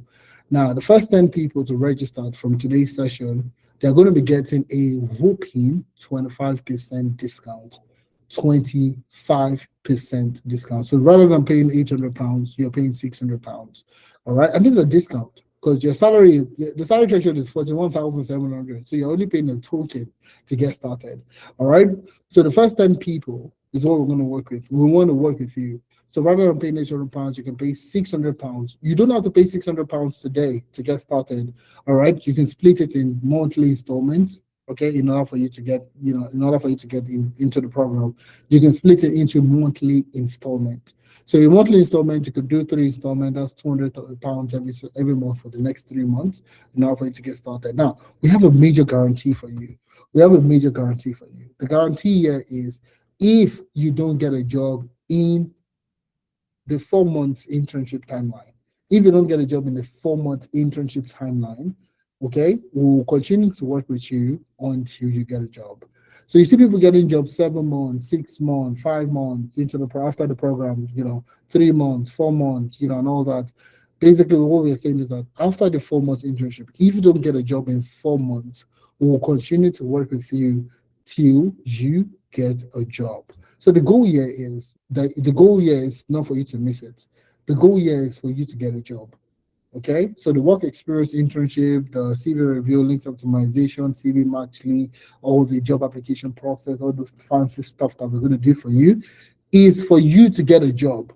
And we're saying that if you secure your discount today, for those people that will secure that discount today, if you don't get a job in 4 months, we'll continue to work with you until you get a job. That's our guarantee. And our guarantee also is a lifetime work reference that if you register today and in the next 2 years, 3 years, you need reference letter, we would always provide you with a work reference letter, lifetime support. Also, you get lifetime access to the project, to the internship materials and everything that you have on the platform. You have lifetime access. It's not a situation of, oh, I've finished my internship. Okay, I need to download all my resources, blah, blah, blah. No, we'll keep it for you. Your cohort, your everything is going to be there for you, for keep, for life. Okay, lifetime access to it. Now, 3-month access to CV matching. You'll get, so once you get on board, you pay this, you get started, you will get 3 months free access to CV matching. Also, in the same vein, you'll get a coffee chat with a recruiter. Okay, so we're going to get you on call with a recruiter to let you know what is good, what is bad, what you need to do to get sponsorship, all the things, all the mumbo jumbles about sponsorship, getting a job. We'll have you get on that session with a UK recruiter. Also, in the same vein, CV and LinkedIn optimization within a week. So I will personally take that into consideration. I will work with you to build your CV, your LinkedIn optimization. Now, this is not for everybody. If you don't pay today, it's not going to be I mean, it's not going to be something that I would do with you. So the last part is where I get to work on your CV, I get to work on your LinkedIn, I get to work, a job strategy with me. All these documents are for people that decide to make payments today. So if you make your payments today to get started, I will work with you. I personally will work with you for your CV or LinkedIn optimization and the job strategy document. I will do all that for you. All right. So now, in order for you to make a payment, what do you need to do? All you need to do today is go to the website, okay? Now go to any website, any browser, rather. Go to any browser, search for Amdari, okay? Amdari. You see the first link. You'll see the first one here, Amdari. So you're looking for amdari.io/home, okay? Amdari.io/home. Now, all you need to do is internship program. Click on internship program, okay? Now you see everything here: data analytics, data science, data engineering, business analysis, project management, SOC. We have Alpha Cloud Security, everything. All the 8 programs are in here. So you're interested in project management, you click on apply now, all right? And then you see all the information about project managers, the mentors you're going to be working with. And these are all experienced people. We have Blessing Nagari, very experienced project manager. Brown Uzoku, also very experienced project manager. We have Ibrahim Mohammed. We have Hope, and a couple of other people. Now we have, you can see here, £600, 25% discount. You want to pay in installment, you're free to make your monthly installment. Click on apply now to get started for the career path. Okay, it's as simple as that.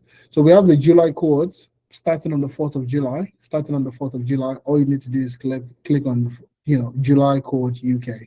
If you're in US or in Canada, please select US or Canada. But if you're in the UK, please just select UK. Just select the UK. All right. All right, so July cohort. If you also want to start in August, that's fine. You can register now and start in August. That's perfectly okay. But now you see the beautiful thing here is a one-time payment. You're going to be saving £300.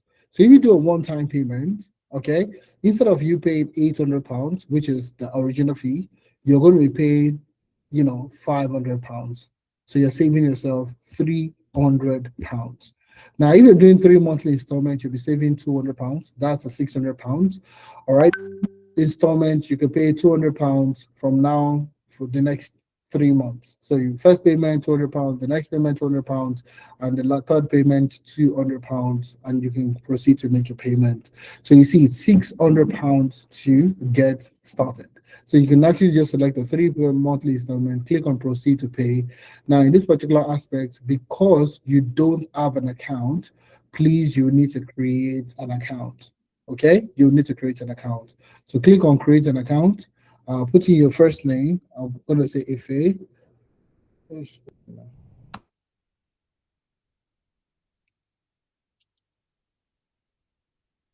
All right. Can you guys see me? Sorry. Please give me a thumbs up if you can hear me. All right, awesome, awesome. All right. All right, I'm going to share my screen back.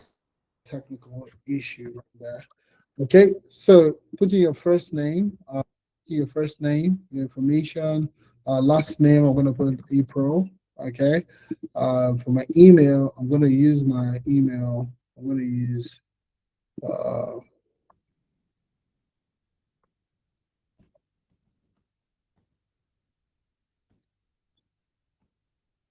okay, at gmail.com.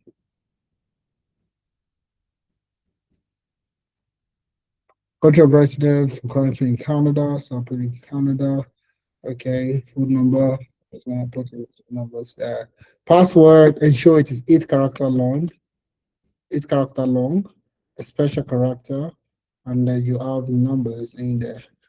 Okay, so once you have your first name, last name, your email address, your country number, your phone number, please ensure that this number is your WhatsApp number, so it's easy for us to reach you out. Okay, create an account, and then voila. So once you create an account, you see your first name, your last name, every information that you have here, payment details, everything is in there.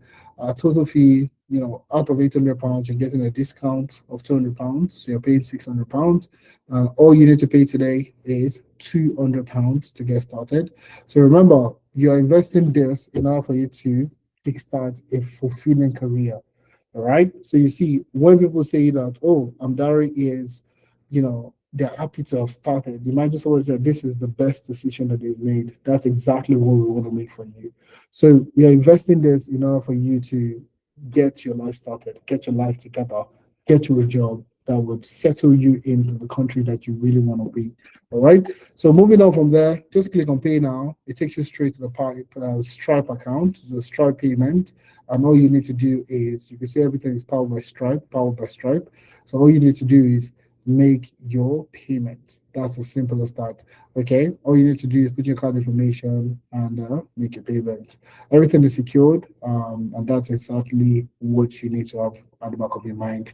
All right. So that is what you're getting from this. I mean, we have a ton of people that have gone through the program that have gotten good jobs. We have Judith that got a job as a data analyst with renewable parts. We have Sandra that got a job, working with, LODPO, working as a data protection paralegal. We have a ton of other people, Toby, we have Laura, we have Laju. I think I'm going to get you to play, I'm going to play one of the videos here. Let's listen to Sandra. Okay, so you see what I'm talking about. I'm going to play Sandra's video in a few seconds so you can listen to what Sandra has to say. All right, better still, let me just play Betty, just one of the videos. I'll just play one of them and then I'll take questions and then we'll call it a day. All right, let's play China.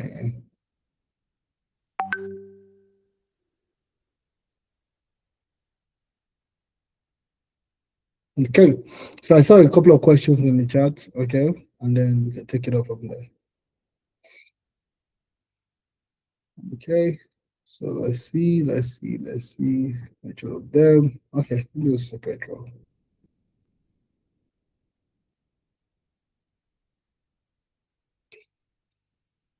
Thanks so much, Pedro, for doing this with us. And congratulations on landing the cybersecurity role. Is it SOC or what's the job title? It's OT security specialist, but more of OT security. So it's cybersecurity, but in operations technology. Amazing. And it came with visa sponsorship, correct? Yes. Role. Yeah. Let me blow some confetti, imaginary confetti. Congratulations. Yeah, thank All right. So I would like to know how your experience, right, the work experience at Amdari helped you go from being a job seeker to becoming job ready, right? From the mentorship to the project. How did the work experience help you go from being a job seeker to being job ready? Okay, so for starters, in my IT career, I've been more of a lone wolf. I like to study on my own, do my certifications, but moving to the UK, I realized that I had to change. I knew I needed some form of mentorship, and that's how I stumbled into Amdari. And yes, the program helped. It provided some guided mentorship that helped me determine the road that was suitable for me and how to navigate to the next chapter. I was already in employment, but I knew I needed to pivot. And yes, the Amdari experience was very important, and it contributed to me landing this new role. Okay, beautiful. Thank you very much, Pedro. So what specific aspect of this internship would you say helped you ace your interview? Okay. For starters, Amdari helped. They have several services. And I think the very first one I opted for was the CV rebuild. That is very, very important.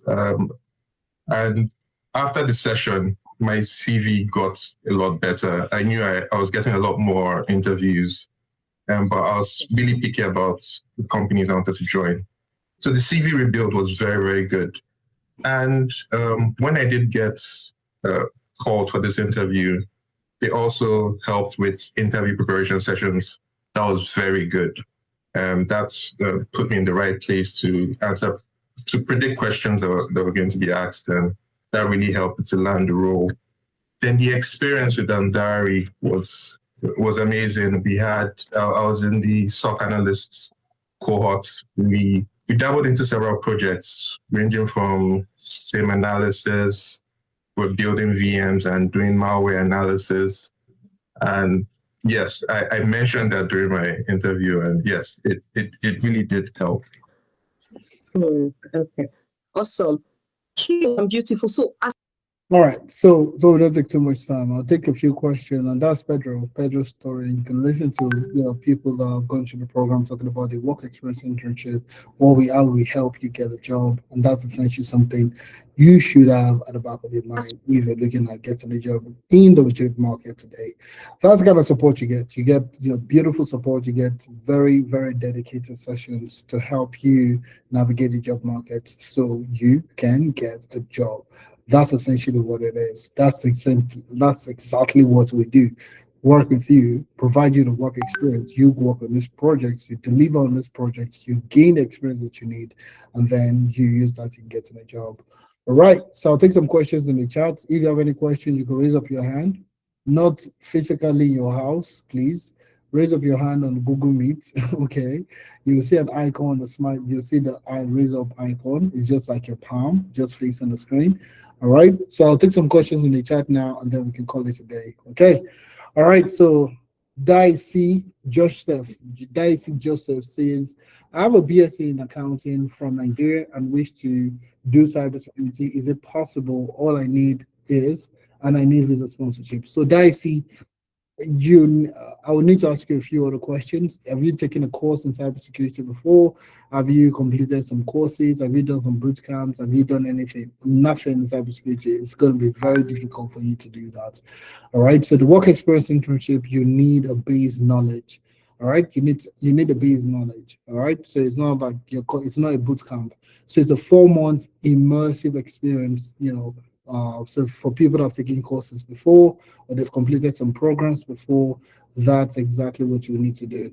So if you've not taken any course before in cybersecurity, so my advice, to ask you for what I should advise you, I would advise you to play to the area of your strength. Play to the area of your strength. So you already have accounting BSc in accounting, all right? It means that you're good with numbers, okay? So I don't know if you've taken any, and for most accountants back home in Nigeria, they're very good with Excel. So Excel is a good skill set to have. Excel, I would say you should just learn Power BI and SQL and go for data analytics. You're already good with numbers. So I would say play to the area of your strength. Play to the area of your strength. That's what I would say. And if you want to have, I know Excel very well. Awesome. That's it. So Excel very well, merge it with SQL, merge it with SQL, merge it with Power BI. You can apply for most data analyst roles. All right. And if you're looking at sponsorship, NHS is heavy on Microsoft Excel, SQL, and Power BI. So those three is more than enough for you to get started with or get rolling with. So rather than you starting a new career that you have nothing, you've not taken any course, you don't know anything in, it's going to take you longer to get you settled. Okay. Well, for accounting, data analytics, numbers, you all do all this stuff already. So that's what I would advise you, Dicey Joseph. Awesome, Dicey.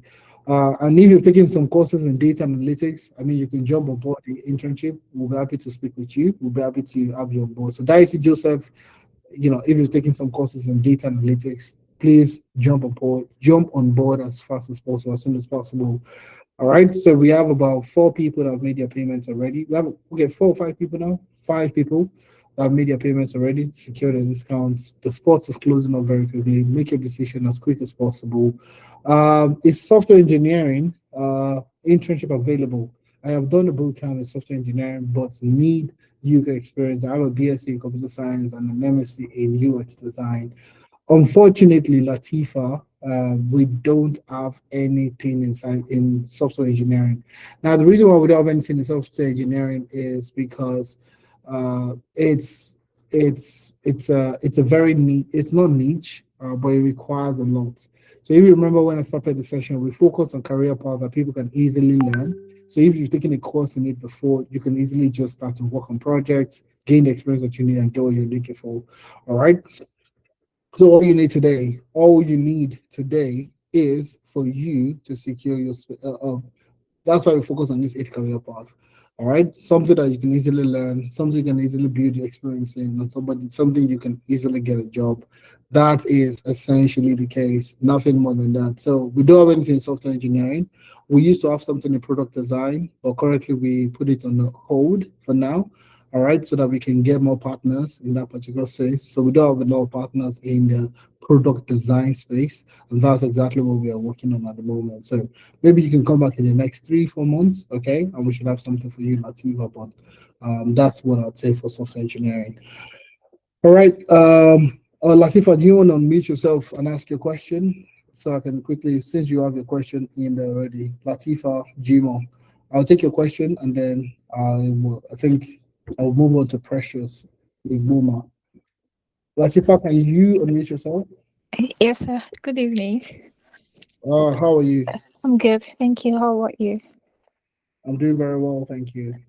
All right. So the thing is, I did the boot camp like few months ago, and I need like a UK experience just to like ensure that I have like practical experience because my visa will be running out in 6 months. So I need something that can actually sponsor me.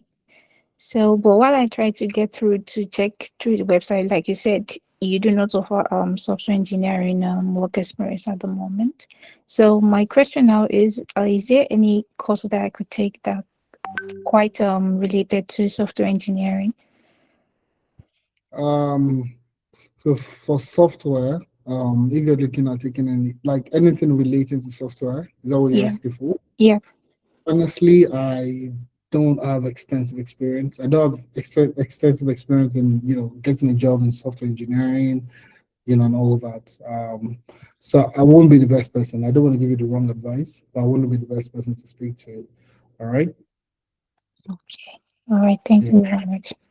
So sorry about that. That's Well, okay. like I mean, if software is like a major thing for you to have on, to hold on to, I would say you should don't target, public service. I'm not sure if you'll get a lot of,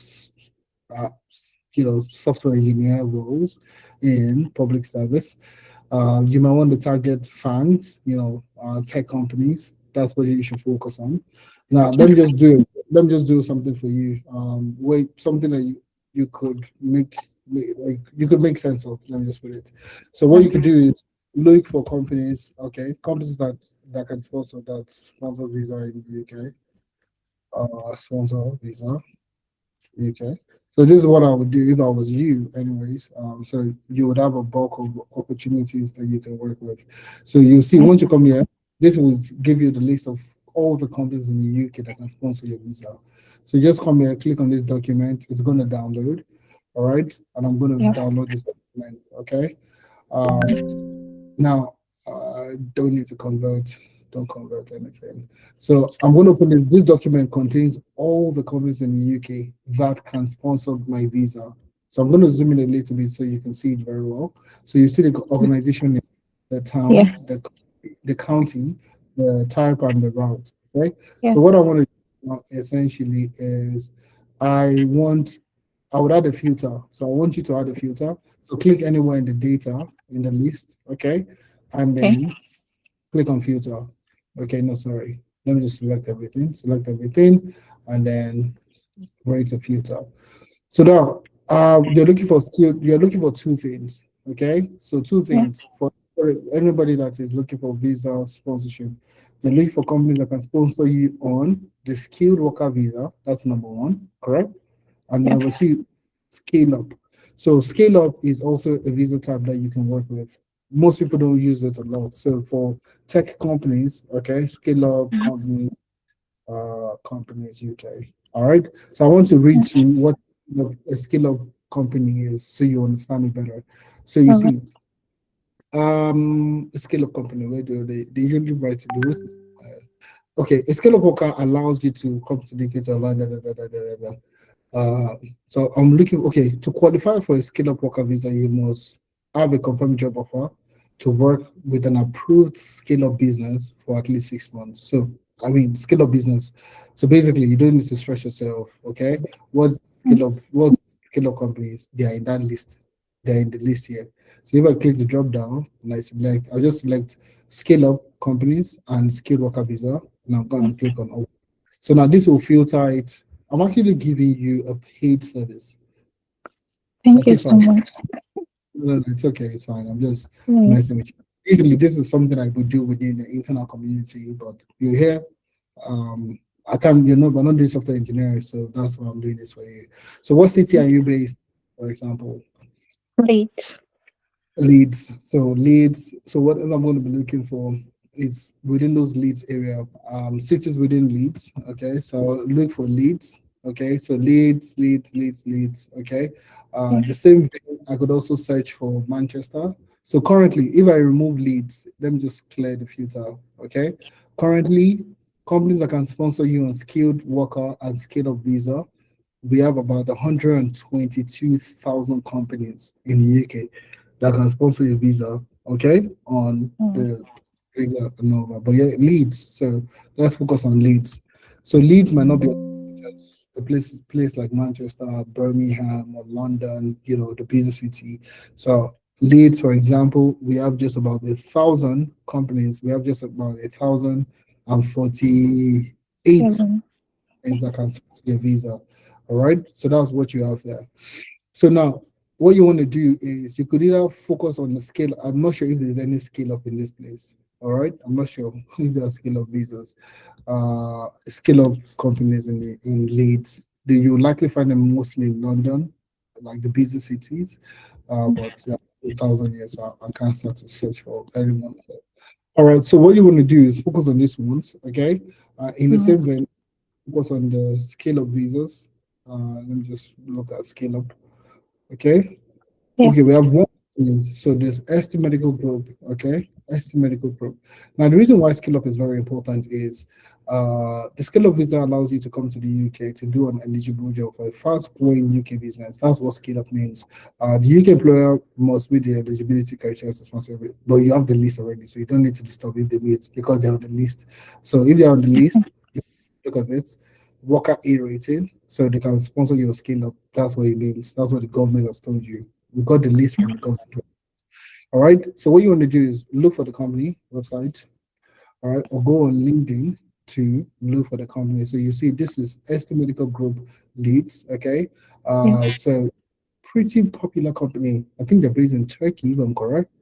But they are now in the UK. So you can go to the career section, okay, and look for if the opportunities currently in that particular organization. So what you want to do also is go on LinkedIn, okay, and just Okay. search for LinkedIn, connect with one or two people that do like a perfect example, explanation of who you are, what you're doing, what experiences that you have. But now we can't provide you with those experiences, but you might probably need to find a way to get one or two projects in your portfolio. I'm going to remove leads so that I can see other companies, scale up companies. So quite a number of scale up companies, okay? Yeah. And you can reach out to, there are a lot. They're about combined together for scale up. There are over 94 companies in the UK. So you have a lot to target. You have enough to target for scale up visas, so on and so forth. But these are small strategies. There are other things that we can talk about, but I want to have time to speak to other people to, but this is just something I will do in your own case. Reach out to people on LinkedIn, reach out to people, within these organizations where they can sponsor your visa. All right. So you can do like a free trip with them. You don't have to pay me, you don't have to do this and get what you're looking for. All right. Thank you so much. I really appreciate it. That's what I call. We don't do anything software, so that's the painful thing. Okay. Okay. Unfortunately. All right. All Thank you right. so much. So much. Have a wonderful evening. Indeed. All right. I have two more questions. Okay. So I have let me take one more question in the chat before I take Precious. Can I make my payment by 11 p.m. today? Yes, you can. That's fine. As long as it's not before 12 midnight. Because after 12 midnight, it doesn't classify. I don't get to work with you. All right. Would you advise someone to enroll for Amdari while doing your master's in project management in the UK? Yes, 100%. So you don't have to wait till the end of the program before you start to apply for jobs. The whole idea here is so that you can gain the experience while you're doing your master's. A lot of people have used the knowledge of the project, the simulation, the projects that we get to work on to work on the projects that they do in your master's program. So it helps you both ways. It helps you complete your master's stronger. It also helps you get a job even before you complete your master's. Depending on the time, if you're finishing next year, January, there's no point for you to start now, okay? Because it's a 4 month internship. What I would advise is start at least 4 months to the end of your program, okay? Between 3 to 4 months of use ending your program, that's usually the juicy spots to start. I'll say best case 5 months. Okay, so 5 months of you learning, working on projects, gaining that experience. Towards the end of the program, start applying for jobs, and then you can even get a job even before you complete your program. That's what I would recommend. So Clifford, if you understand what I mean, please give me a thumbs up. Then I'll take Precious. Precious, yes. Precious. Hello, good evening. Good evening, Precious. How are you? I'm good. I wanted to ask if I could apply for senior roles because I'm not fully confident in myself in delivering what my job might expect of me as soon as I'm employed. So I'm trying to go into the security operation center analyst role. And most of the job openings that I have seen just today are senior roles within the NHS. So I was wondering, having done the internship within the past 3 months, is it like wise of me to apply for these senior roles and work on my CV too while getting mentorship from you, because I'm gonna be emailing you a lot. Okay. Yeah, and If also you- some of the roles require me to have lived in the UK for 3 to 5 years. So I have this feeling that the security checks, I don't meet them sometimes. Yes, for some of the security role, because of the role, because of the strategic relevance of the role, okay? Some of Okay. these roles require you to have security clearance. So you need to have lived in the UK for at least 2 years, sometimes 3 years, sometimes 5 years, in order for you to qualify. So in those kind of situations, there's really nothing you can do. You've not lived in the UK that long, so you can't falsify anything, okay? Yes. So there's nothing you can do in those kind of situations. So in those kind of situations, just leave them out, okay? So, but in terms of other roles, cybersecurity advisor, cybersecurity specialist, all these other roles, okay, you can actually take on. Let's take a look at this. Okay, this cybersecurity specialist, operational. So we have somebody that got this type of role, OT security, operations technology, specialist. Now, in terms of this, now, would you require like strong, years of experience? Let's take a look at this. So just go straight to the person's specification. What are they looking for? That's exactly what should you have to get this role. All the highly developed specialist knowledge and expertise acquired through master's degree level or equivalent qualification or experience. Additionally, all the specialist knowledge and relevant. So this is basically saying that you should have knowledge, not necessarily like extensive experience, but knowledge. Be good. Do you understand? So that's for Yes. this. I So think this job is for me. This job right here is for me. I think it's this one. Yes, yes. yeah, there are quite a number of rural roles. So if you see cybersecurity analyst, this analyst role, let's take a look at this. Okay. Just take your time, like relax and take your time to read the job description. You'll find out that they they don't really put so much emphasis on all the things that you need. Okay, so essentially a master's degree or equivalent level of experience. So you see the key thing here is equivalent level of experience, and that's exactly what we provide you with. Okay, so knowledge of relevant information security and privacy related regulation, legislation, and all these things, understanding it. So these are knowledge. It's just to know it. Skills demonstrate experience in ICT, information security role, strong interpersonal skills. So you see, this one, there's not even core technology experience. This is just you knowledge and experience. So if you take a look at the role itself, okay, so you will bring experience working with well-established SOC or cyber defense function. That's exactly what we're going to do for you. Proven ability to lead or significantly shape SIEM and operations, SIEM, security events, That's yes, management SOC operations. So a clear understanding of effective detection engineering. So you see all this are things that you can easily get into it. Okay. So you Yeah. see what I have here. Okay. Relevant certification, e.g. So people will read this now and say that I don't have this Yeah, certification. I'm disqualified because I'm trying to get my CC in ISC squared. I've not Let me worked. let me show you something. Read it to the end. You see? And they put it in bold. Okay. Relevant certifications or equivalent are desirable. But what did they put here? But practical experience and demonstrable impact are more important. Important. Do you understand? So Yes. people will say, "Oh, relevant certification. I don't even have the experience. I don't even know where to stand." So a lot of people don't have either. So they will think that, okay, if I prioritize the certification, I'm going to be good. But at the end of the day, somebody that has more practical experience is better than you. Because if you go for an interview and they ask you, tell me a time you've used Splunk for log system analysis, vulnerability assessment, blah blah blah blah blah. You don't know how to do those things because you did CISSP, you did CISM, because they don't teach you those things in the certificate. A certificate is, you wrote an exam and you passed. It doesn't denote that you have experience. So that's why they're telling you that practical experience and demonstrable impact are more important. So they'll prioritize people that have done things before in their experience. That's essentially the case, Precious. And that's what we do for you. That experience, the reference letter to back up your experience, the project-based experience based on the startup I shared with you earlier. So all this startup, you can easily talk about, oh, we had a client in the healthcare space, or I'm we had already a client. I'm on the April cohort. Oh, fantastic, beautiful.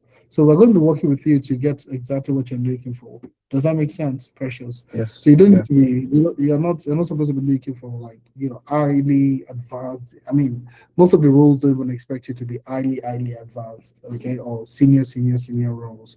All right. The only ones that might be a bit scary is head of cybersecurity, for example. All right. And if you even read it very well, you find out that okay, it's not that bad.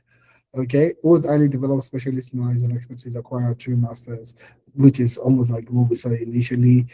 Proven experience in senior cybersecurity roles. This is where a lot of people might decide to fall off, okay, because they don't have that senior cybersecurity experience. But for the cybersecurity experience, the senior ones, not the head of the department, but like a senior role, okay, you'll find out that you can still try to get into those ones, all right, based on the experience and the things that you're working on. All right. Does that make sense? Yes. Right. Looking forward. I mean, Thank you're you. on board already, so we just keep working together to get what you're looking for. I mean, you just started about 2 months ago. So April, May. So this is June. So we'll see how we can work it out. Okay. Yeah. All right. Awesome. Okay. Please send me an email. It will be good. If we can jump on a call next week, upper week, it will be good for us to have that call. Who are you working with? Your specialist. I'm working with the lovely Victoria. Victoria. Awesome. Yeah. All right, that's good.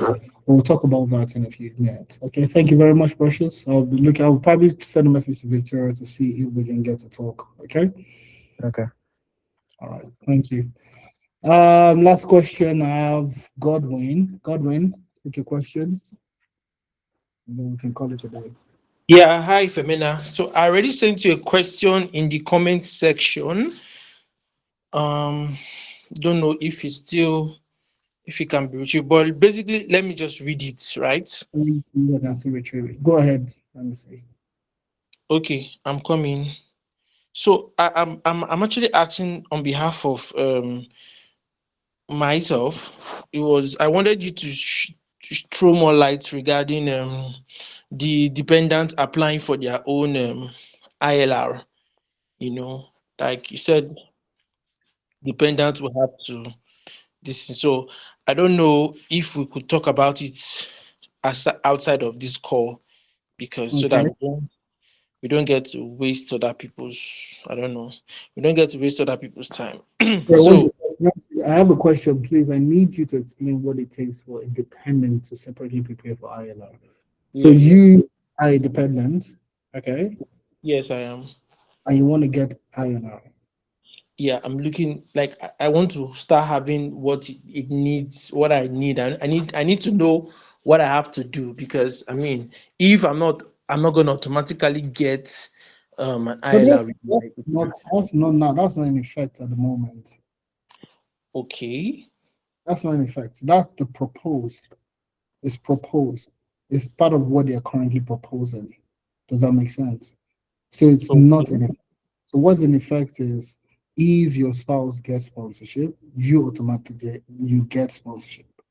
You So mean you for see that ILR? what you say even for ILR? Yeah, like currently now, right? My Yes. partner is on the sponsored visa. That is what Okay. made us come here. So Okay. because when you were giving like your pitch, you were talking about the whole IRA stuff. I mean, Yes. I started to think I got scared a bit. I like, do I have to start bothering myself about what I need to have right now?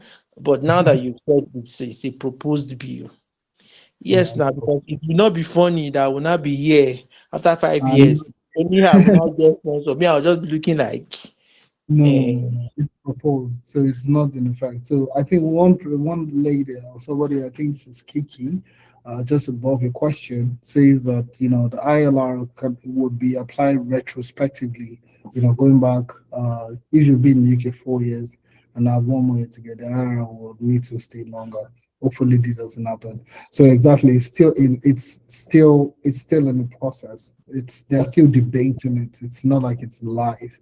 So currently, if your spouse gets your ILR, it's most likely will translate to you. If you've been in the country, you don't have any criminal record, all the things that they felt you should have.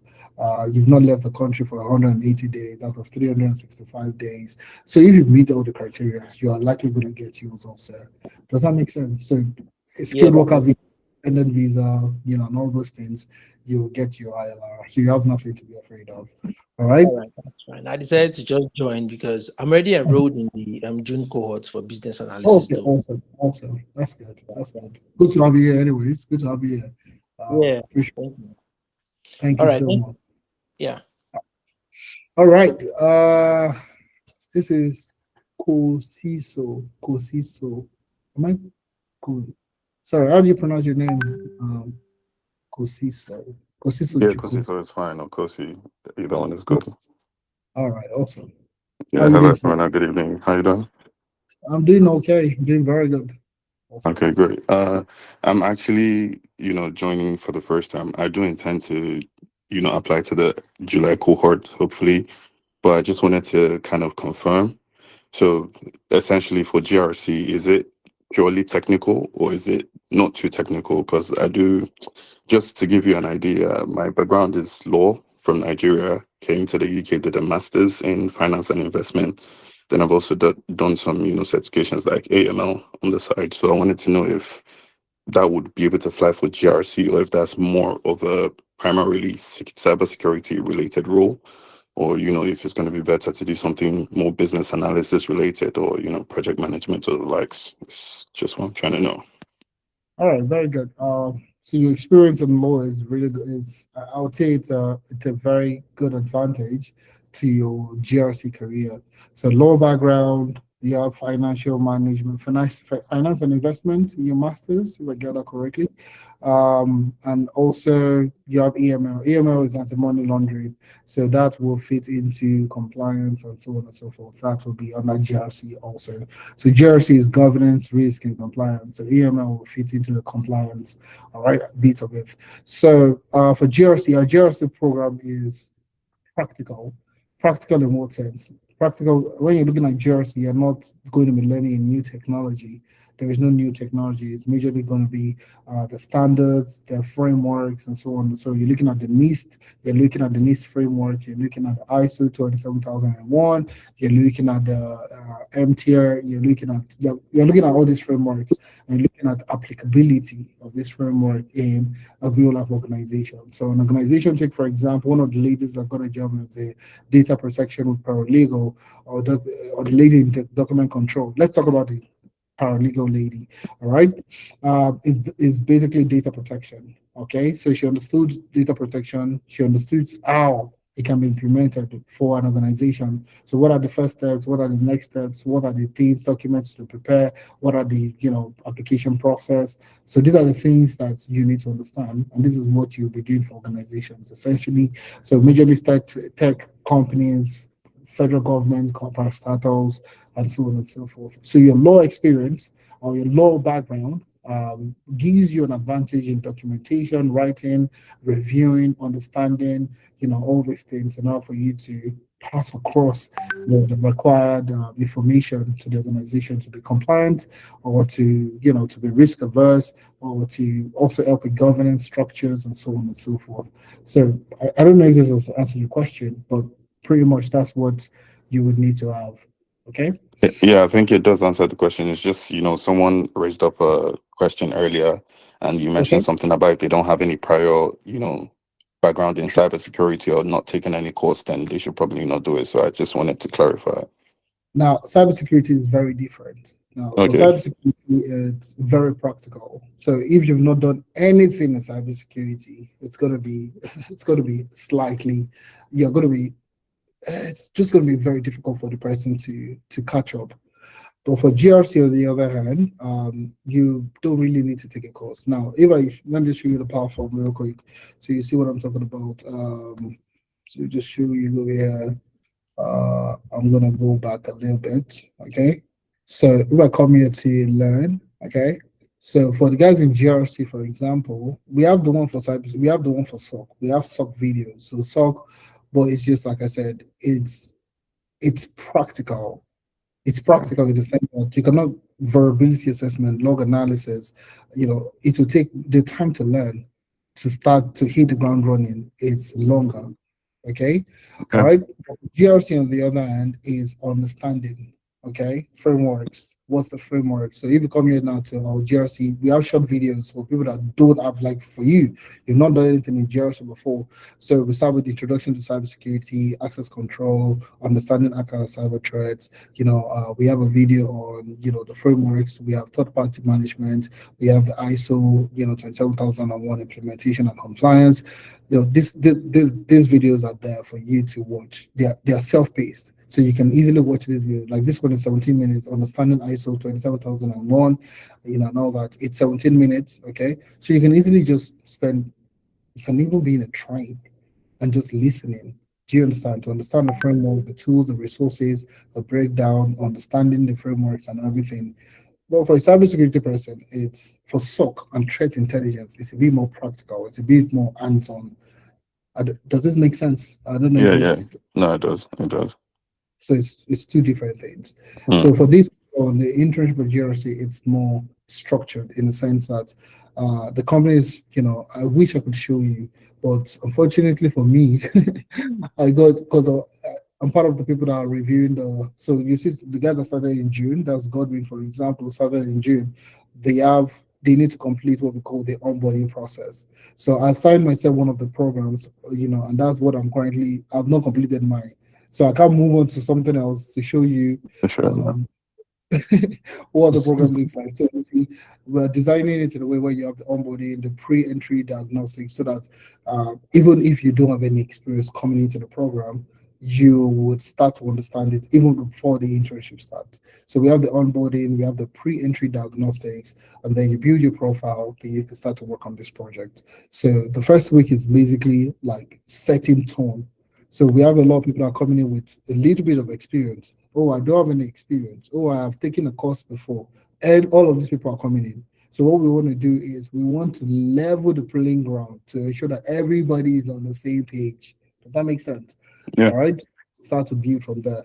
So unfortunately, I have not finished mine. Okay. So that's the reason why I can't really proceed to show you what other projects look like. But we can schedule a call this week where someone within the team can show you what the project you've been working on and all that. But please ensure you secure your discount so that we can jump on the call, do the career mentorship and all the things together. All right. Does that make sense? Yeah, I'm enjoying that now. No problem. All right. Thank you. Awesome. Looking forward to having you on board. I mean, there are quite a number of roles, within the NHS. If you're looking for sponsorship, anyways, we can take a quick look at it. I think that's the last question that I have here. Then I have so the way the what do I call it, the NHS website. So when you're looking at roles, you just search for each of them: governance, risk, and compliance. So you're going to be learning governance, for risk, and you can apply for all these roles. So what it's going to do, you have about 6,000 roles available in governance, risk, compliance. Filter them out. Okay, full time, permanent, and the pay range we're looking at between 40 to 50, 50 to 60, and then apply filters. Now that 6,000 becomes 1,500 roles. It's still very good. All right, so this is a specialist pharmacy technician community service, governance, and risk. Now, a lot of people will think that this is based on you must be a pharmacist, okay? But once you read it now, okay, so this is an opportunity for a reason for an enthusiastic registered pharmacy technician to join the Sheffield teaching hospital. So this is more medical. So reading this, it's more medical. All right. So look for something. This is high risk podiatry. This is compliance lead, compliance manager, compliance. This is governance development and compliance lead, governance facilitator, divisional governance manager, information governance manager, data governance manager. So if you look at all these roles, they are pretty good roles that you can take on by yourself. So let's look at the requirements. First is specification, degree, qualification, or equivalent experience in data governance, information governance, and data management. Information law, you have law experience, which is good. The other data science, that's where we come in to give you the experience. We provide that for you and all that. So the simulation on the healthcare. So you see, significant experience working in data governance, information governance, or data protection within a health or social care organization. So that's where the partnership that we have with startups in the UK within the healthcare space. So currently we have Nexora Health, one of our business partners. We also have these are all startups based in the UK. So the founders, the business operations are in the UK. So you're going to be working with these healthcare companies, okay, to either data protection, either it's for data protection to implementation of AML, so on and so forth, or whatever the case might be. Our proven experience leading or overseeing compliance with UK GDPR, data protection, and all this. So that's the essence of we working with UK startups to give you that experience. So that's essentially the case. So at the end of the day, you can leverage this experience in getting the job that you're looking for. All right. Thank Of you. course, it'll be really, really good to have you on board so we can work together. All right. So Yeah, looking you'll be forward to hearing having from me soon for sure. you. All right. Thank you. Have a good Thank you. one. All right. Last question. I can see this from Joshua. I'm trying to raise my hands, but I can't. So my question is feasible possibility for all. I've studied computer science. I studied architecture in UNIRAG, but did a conversion MSc here in London, which I had modules in cybersecurity. They had modules in cybersecurity, but it's mainly intro or basic cybersecurity. So it depends on if you are willing to roll up your sleeves to work. So, like I was showing courses just now, we have courses on the platform. The reason why I don't advise people, like, I don't want to like say that, oh, because everybody's different. So some people are willing, people have come in as beginners and they're able to go through the materials and they're able to hit the ground running. While some people are not as intense.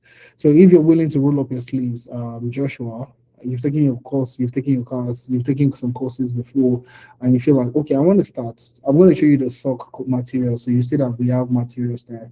So from SOC analysis to log analysis to network security and intrusion detection. So we have those courses there. We have the courses there. But you need, so if the normal user that's taking a course in cybersecurity before is giving us a 1 hour every single day, you need to give us 2 hours. All right. You need to give the program 2 hours. You need to dedicate more hours than the regular user that's taking courses. So if that's something you are willing to do, then the July course you will start. Okay, you're fine.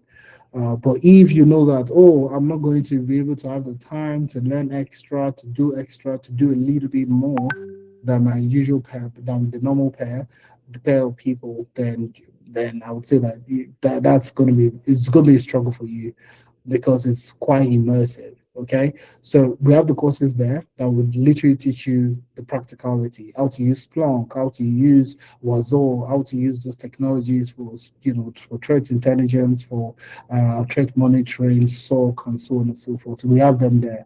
The key thing is the ability for you to get started. Okay. Sorry, Right. so one quick question, if you could hear me. So if I want to register, which Yeah. one, which of the should I go for the cybersecurity, the SOC analyst work experience internship? Is that the one you're saying I should go for? It depends on. So we have three: security, we have that's SOC and threat intelligence, and GRC. So these are the three career paths that we have. So it depends. We would need to sit down to honestly look at your interests to know exactly what career path you want to go into. Does that make sense? Yeah, so it does. Thing is, all along, like all my life, probably what I was doing was I just didn't sweep or brush cybersecurity aside. I was just busy doing computer engineering, which was mobile application development, website development, and all that. So I was just having modules in my MSc of cybersecurity, and then like, okay, this is interesting, and I did it by the side, which I did very well. So now, the only opportunity your platform actually offers for someone who is very bent on software development is the cybersecurity for me. Do you understand what I'm saying? That's the this is the closest to what I can get from this, and it seems interesting. So I'm thinking, so if I should do this at all, because I'm already on your Amdari.io trying to register. So I don't know which one to actually select. Should I select the SOC analysis or the second one? Or the app and cloud security. So you can select the SOC and threat intelligence. But app and cloud security is also very, very, very related to tech. Yeah, I said tech. Very related to computer engineering, computer science, and all the things that you've said. So I'll say, what would you like for a career? Let me just ask that question. What would be like a major one for you, in your career that you're looking for?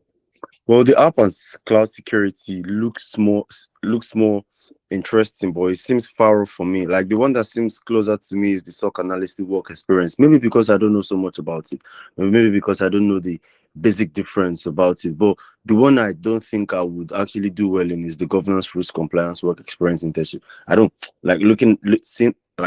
from the name you could tell that it basically talks about law, like telling firms and like other companies what they should do, like laws that they should follow, abide by. Yeah, it doesn't look like something I would like to do when you compare SOC and the other app cloud security. So what we can do here is very simple. So you can go ahead with the SOC and threat intelligence. Mm-hmm. All right. So you have about 2 weeks. You have 2 weeks of of you starting the program, and if it doesn't align well with you, you can opt for app and cloud security. Okay. So for app and cloud security, you're going to be focusing on cloud security mostly, and that's because most of the applications are running today. Most of the businesses' data architecture and all that, they're based in the cloud. Yeah. So they will need the cloud security experts to come in to sort of secure their data and their resources in the cloud. So that's where you come in. So it's sometimes you could also get those experiences and work as a DevOps engineer in some DevOps roles. So because you're going to be doing a lot of cloud architecture, restructuring, and and security and so on and so forth. So that's one aspect of it. But I mean, like I said, you can come in for SOC and threat intelligence, which is honestly by far very, very, very, very engaging. They're both very engaging, but more practical. The SOC role is more practical in the sense, not more practical in the sense, but it's more hands-on, more visual, more seen. You would like to be the person that they will reach out to you more, because what they call security operations center means that you are the first line of defense in the organization. If there is somebody trying to attack the system, try to hack somebody's accounts, trying to hack the internal system, you are the first line of defense to capture and see that, okay, this is what some threat is happening at the moment. You're the one that would then observe this threat, escalate, even de-escalate in some cases, and that's when you start to build from there. So it's honestly a very interesting career. They're both very interesting career. So I would say start with the software and trade intelligence, do the first 2 weeks of groundwork, start the first project. If this is something you're looking for, then you can continue. And if it's not something you're looking for, you can switch to the app and cloud security. That's what I can provide for you. Does that make sense for you, Joshua? It does make sense. I mean, it's absolutely fine. So I'm just gonna go with that. But I'm saying, so if I pay the whole money, I'm just gonna get like my one, like the one-off payment of like the one of this kind of like 300. That's what is going to happen. Yes. Yes. So you pay 500 instead of 800. So like I said, you're getting people that are making payment for 2 installments are getting 600. So they're getting 25% discount, but you are getting like 30% discount at this point. Yeah. Thank you. Very much. I'll just do it. Thank you very much. Yeah. Thank you, Joshua. Looking forward to having you on board. Looking forward to better days. I'm tired of my present job. Thing is, funny how I still I don't have time, but it feels like I do because I have like 1 year, 2 months left in my PSW, which means and I don't know how long this is going to take me. I mean, some people spend 2 months, which is fine. Some people spend 7 months. I have to think of worst case scenarios when I'm expecting the good ones, but I'm just going to start now. Yeah, that's perfect. So yeah, I mean, I'm working with some people that just have like 5 weeks, 6 weeks. So when I hear 1 year, 7 months, I am not afraid. I'm not even concerned in any way. Okay. So you have enough time. So the key thing is it's the level you put in that you expect to get out. Some people are, I'm busy at work. I have these, I have other things I'm working on. It's difficult for me. I need to pay bills, so I need to work. But I'm like looking at it like you need to work, but you also need to get a better job that doesn't afford you to do the work that you're doing at the moment. All right. So it's what you put in, long story short. Okay. So when I say 6 people get a job in 4 months, it basically means those 6 people are the people that are dedicated, they are submitting their projects, they are reading, they are studying, they're doing a little bit more than other people. Those are the 6 people. The remaining 3 people that will get jobs in the next 7 months are the ones that realize that, okay, the 4 months has gone. Okay, I need to get a job as soon as possible. All right, that's when they, intensify the application process, they join sessions, they do the mentorship, they seek interview preparation. Those are the extra 3 people. But there's still one person that doesn't care.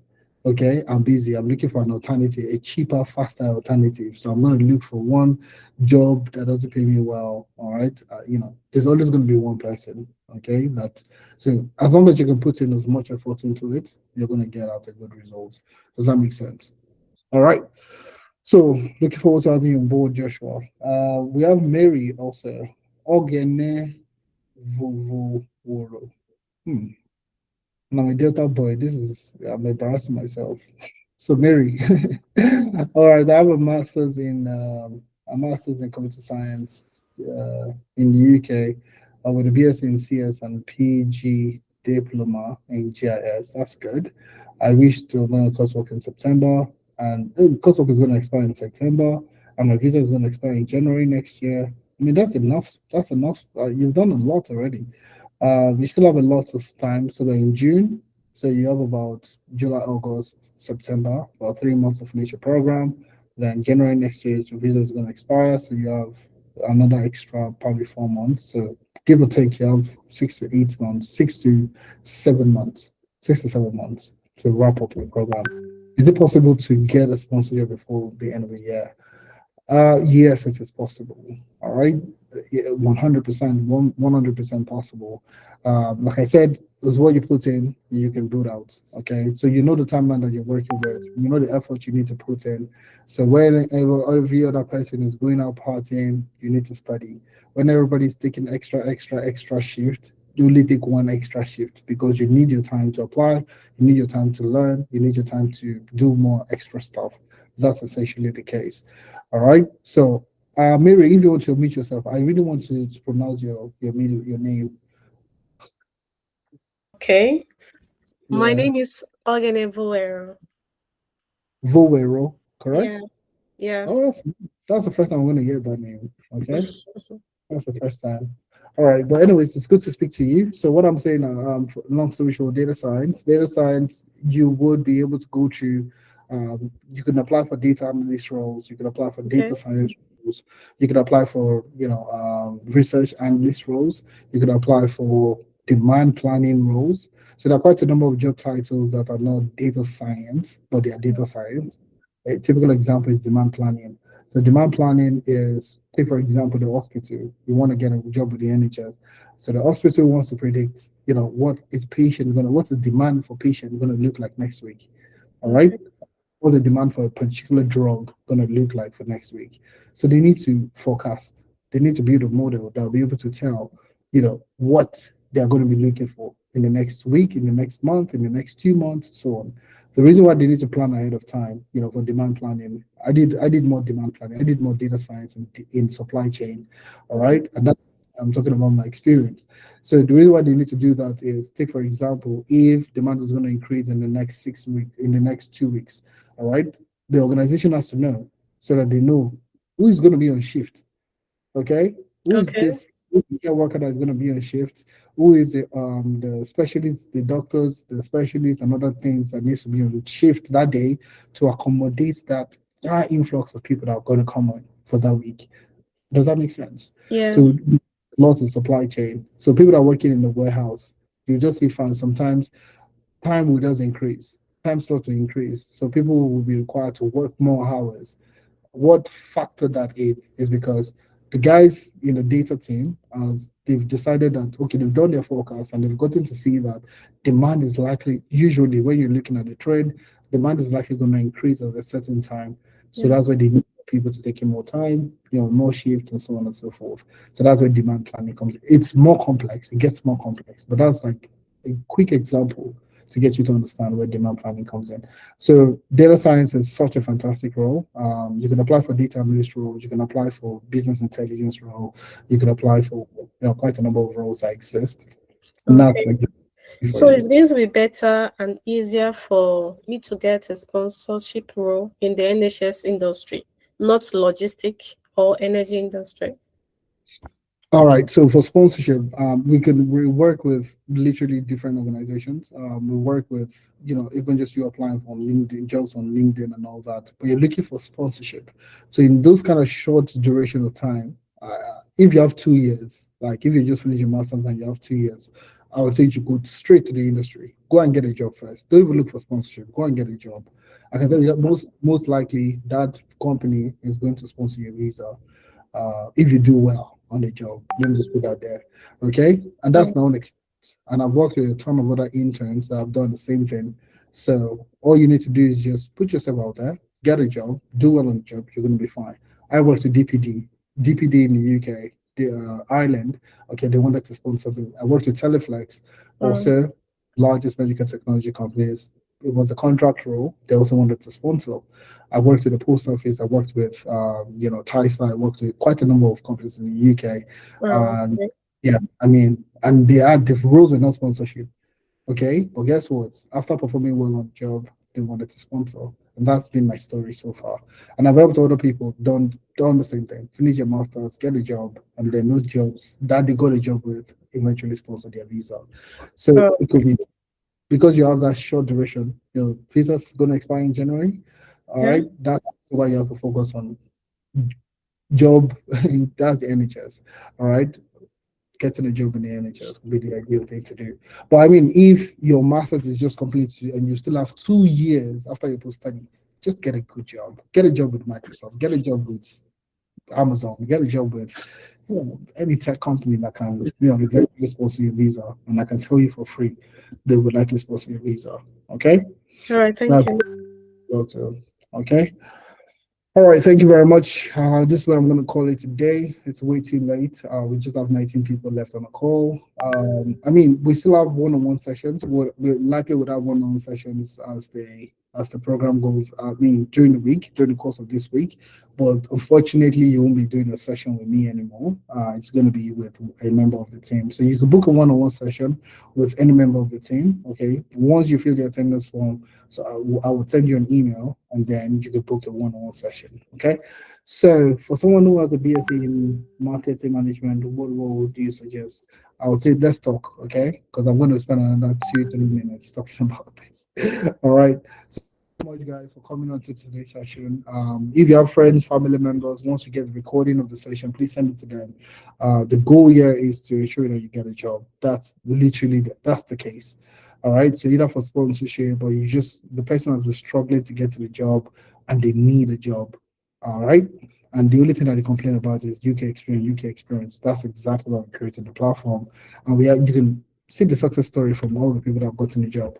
So all you need to do today to get started is share this with your friends, family, course-mates, classmates, and so on and so forth.